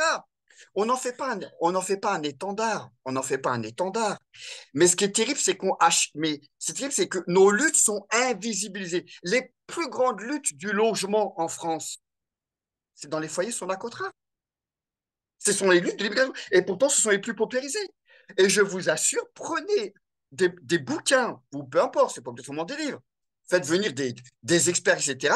On est absent. Et le problème, je dis comme ça, c'est que les partis politiques traditionnels, voilà, doivent finir par intégrer, ils doivent s'intégrer. Voilà, c'est à eux de s'intégrer. Nos luttes, elles existent. Nos luttes, elles existent. Et je vais même le dire autrement, et je vous jure, ce n'est pas de la provocation. Je pense que si demain la France ne tombe pas dans l'abîme du fascisme dont parlait Béat, c'est entre autres, pour ne pas dire essentiellement, moi je dirais même essentiellement, parce que les quartiers populaires peuvent se mobiliser en masse. Et pas seulement au moment des élections, mais aussi au moment des élections. On l'a vu par exemple aux dernières législatives. Pardon de le dire. Hein. S'il y avait pas... Mais attention, il ne faut pas, comme disaient d'autres ici, tomber dans un électoralisme seul contre les élections. Mais ce qui est terrible, c'est que on nous appelle à ce moment-là. Tarek a une formule qui dit les quartiers ne sont pas. Tarek Dumib et de l'Assemblée des quartiers dit les quartiers populaires ne sont pas des réserves de voix. C'est vrai. Et pourtant, comme le disait Alexis, c'est vécu comme ça. C'est-à-dire qu'à certains moments, on vient nous chercher, il faut s'inscrire sur les listes, etc. Mais le reste de l'année, globalement, il ne faut pas être dans la caricature, mais on compte sur nous-mêmes. Ce qui en soit pas un problème, parce qu'en autonomie, on est bon, on n'est pas trop mal. Mais ça ne suffit pas. Ce qu'a dit Dawari est fondamental. Je vous le dis comme je le pense. Si on avait les moyens financiers, alors le on, c'est qui? C'est ceux de l'autonomie. Hein, ceux de l'autonomie, des quartiers, des villes populaires. Si on avait les moyens de l'autonomie financière, on ferait des listes. Tout seul. Et des très belles listes. Avec des beaux programmes, etc. Mais c'est très, très compliqué concrètement, structurellement à mettre en place parce que le système, il est pas fait pour que la population, à la base, puisse, ça a été dit aussi par un copain, puisse s'organiser facilement dans un monde où tout est friqué, etc. C'est compliqué. Donc, gardons ça en tête. Il y a un autre élément aussi qui est compliqué pour nous. On parlait du clientélisme ensemble, mais regardez la répression qui se passe chez nous. Et je le dis parce que certains, c'est normal, on est prisonnier de sa propre existence. Moi de la mienne, hein, et chacun d'entre nous de la sienne. Bon, l'existence détermine la conscience. Il y en a beaucoup chez nous qui ont des cartes de résidence, des titres de séjour, parfois d'une année, parfois 10 ans, mais vous savez que le renouvellement devient de plus en plus compliqué. Et ouvrir sa gueule, ça devient, moi je vous le dis, c'est la famille, c'est que la famille très, très, très, très proche, c'est pas des trucs. Et donc, ouvrir sa gueule, aller à une mobilisation, où il y a des arrestations, etc., tout devient compliqué.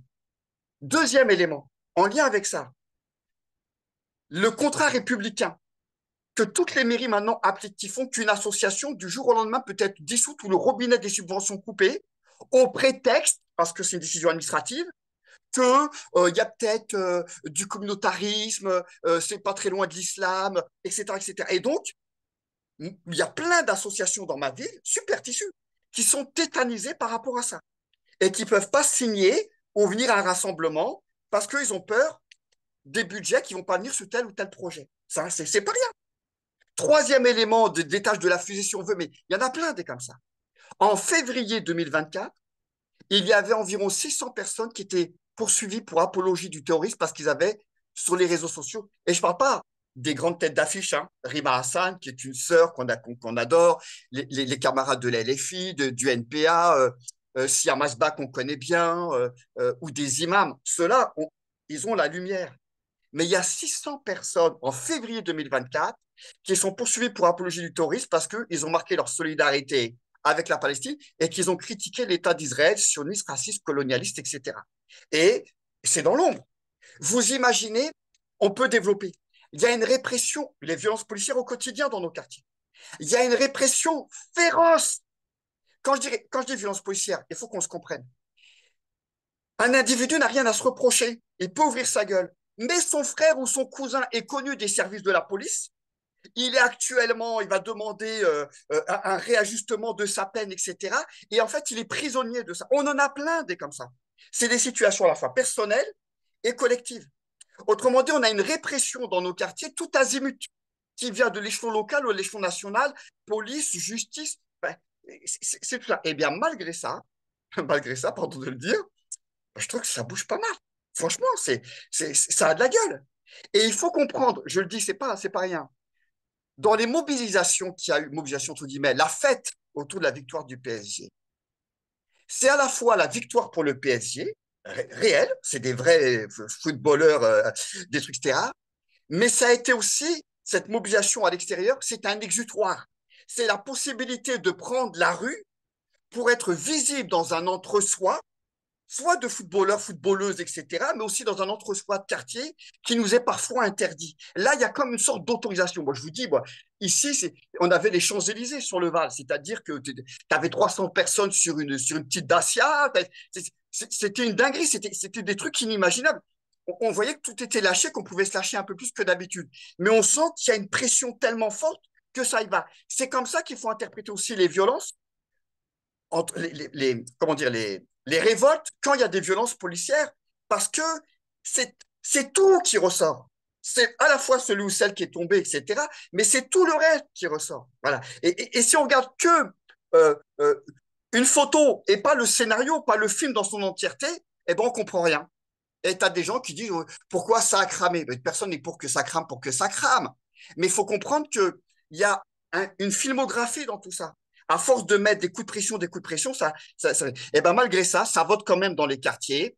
Je pense qu'aux prochaines et d'ailleurs c'est pour ça que le rapport sur les frères musulmans est sorti, c'est parce qu'ils veulent délégitimer à la fois des gueules comme les nôtres à l'Assemblée ailleurs, des Dawari, il y a plein de Dawari qui vont se présenter. Dawari, on va tout de suite le soupçonner de communautariste, d'entriste, etc., etc. Bon.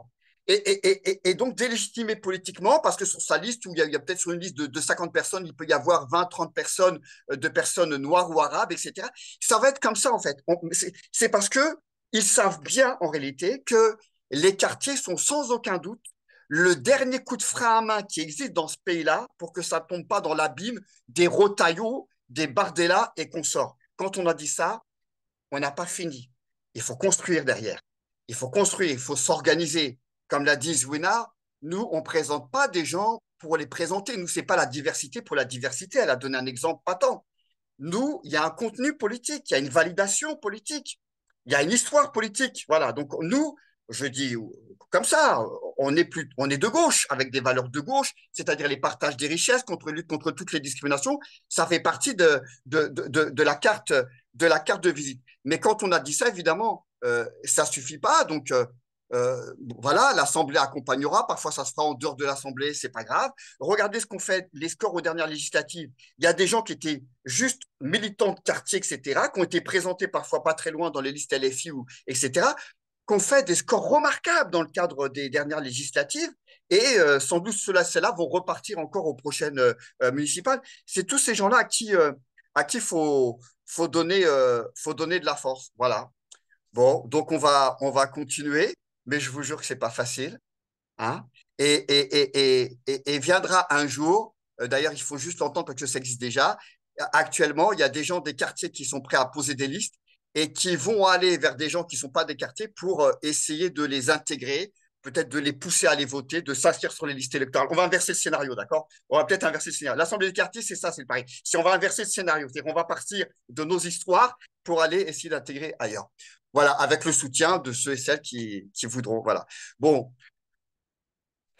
je ne parle pas d'Argenteuil, parce que si je vous parle d'Argenteuil, vous allez être un peu dégoûté. Mais on va pas parler. Mais non, mais je vous jure que c'est très compliqué. On a des gens dits de gauche pour qui une femme qui porte un foulard, ça ne peut pas être sur une liste.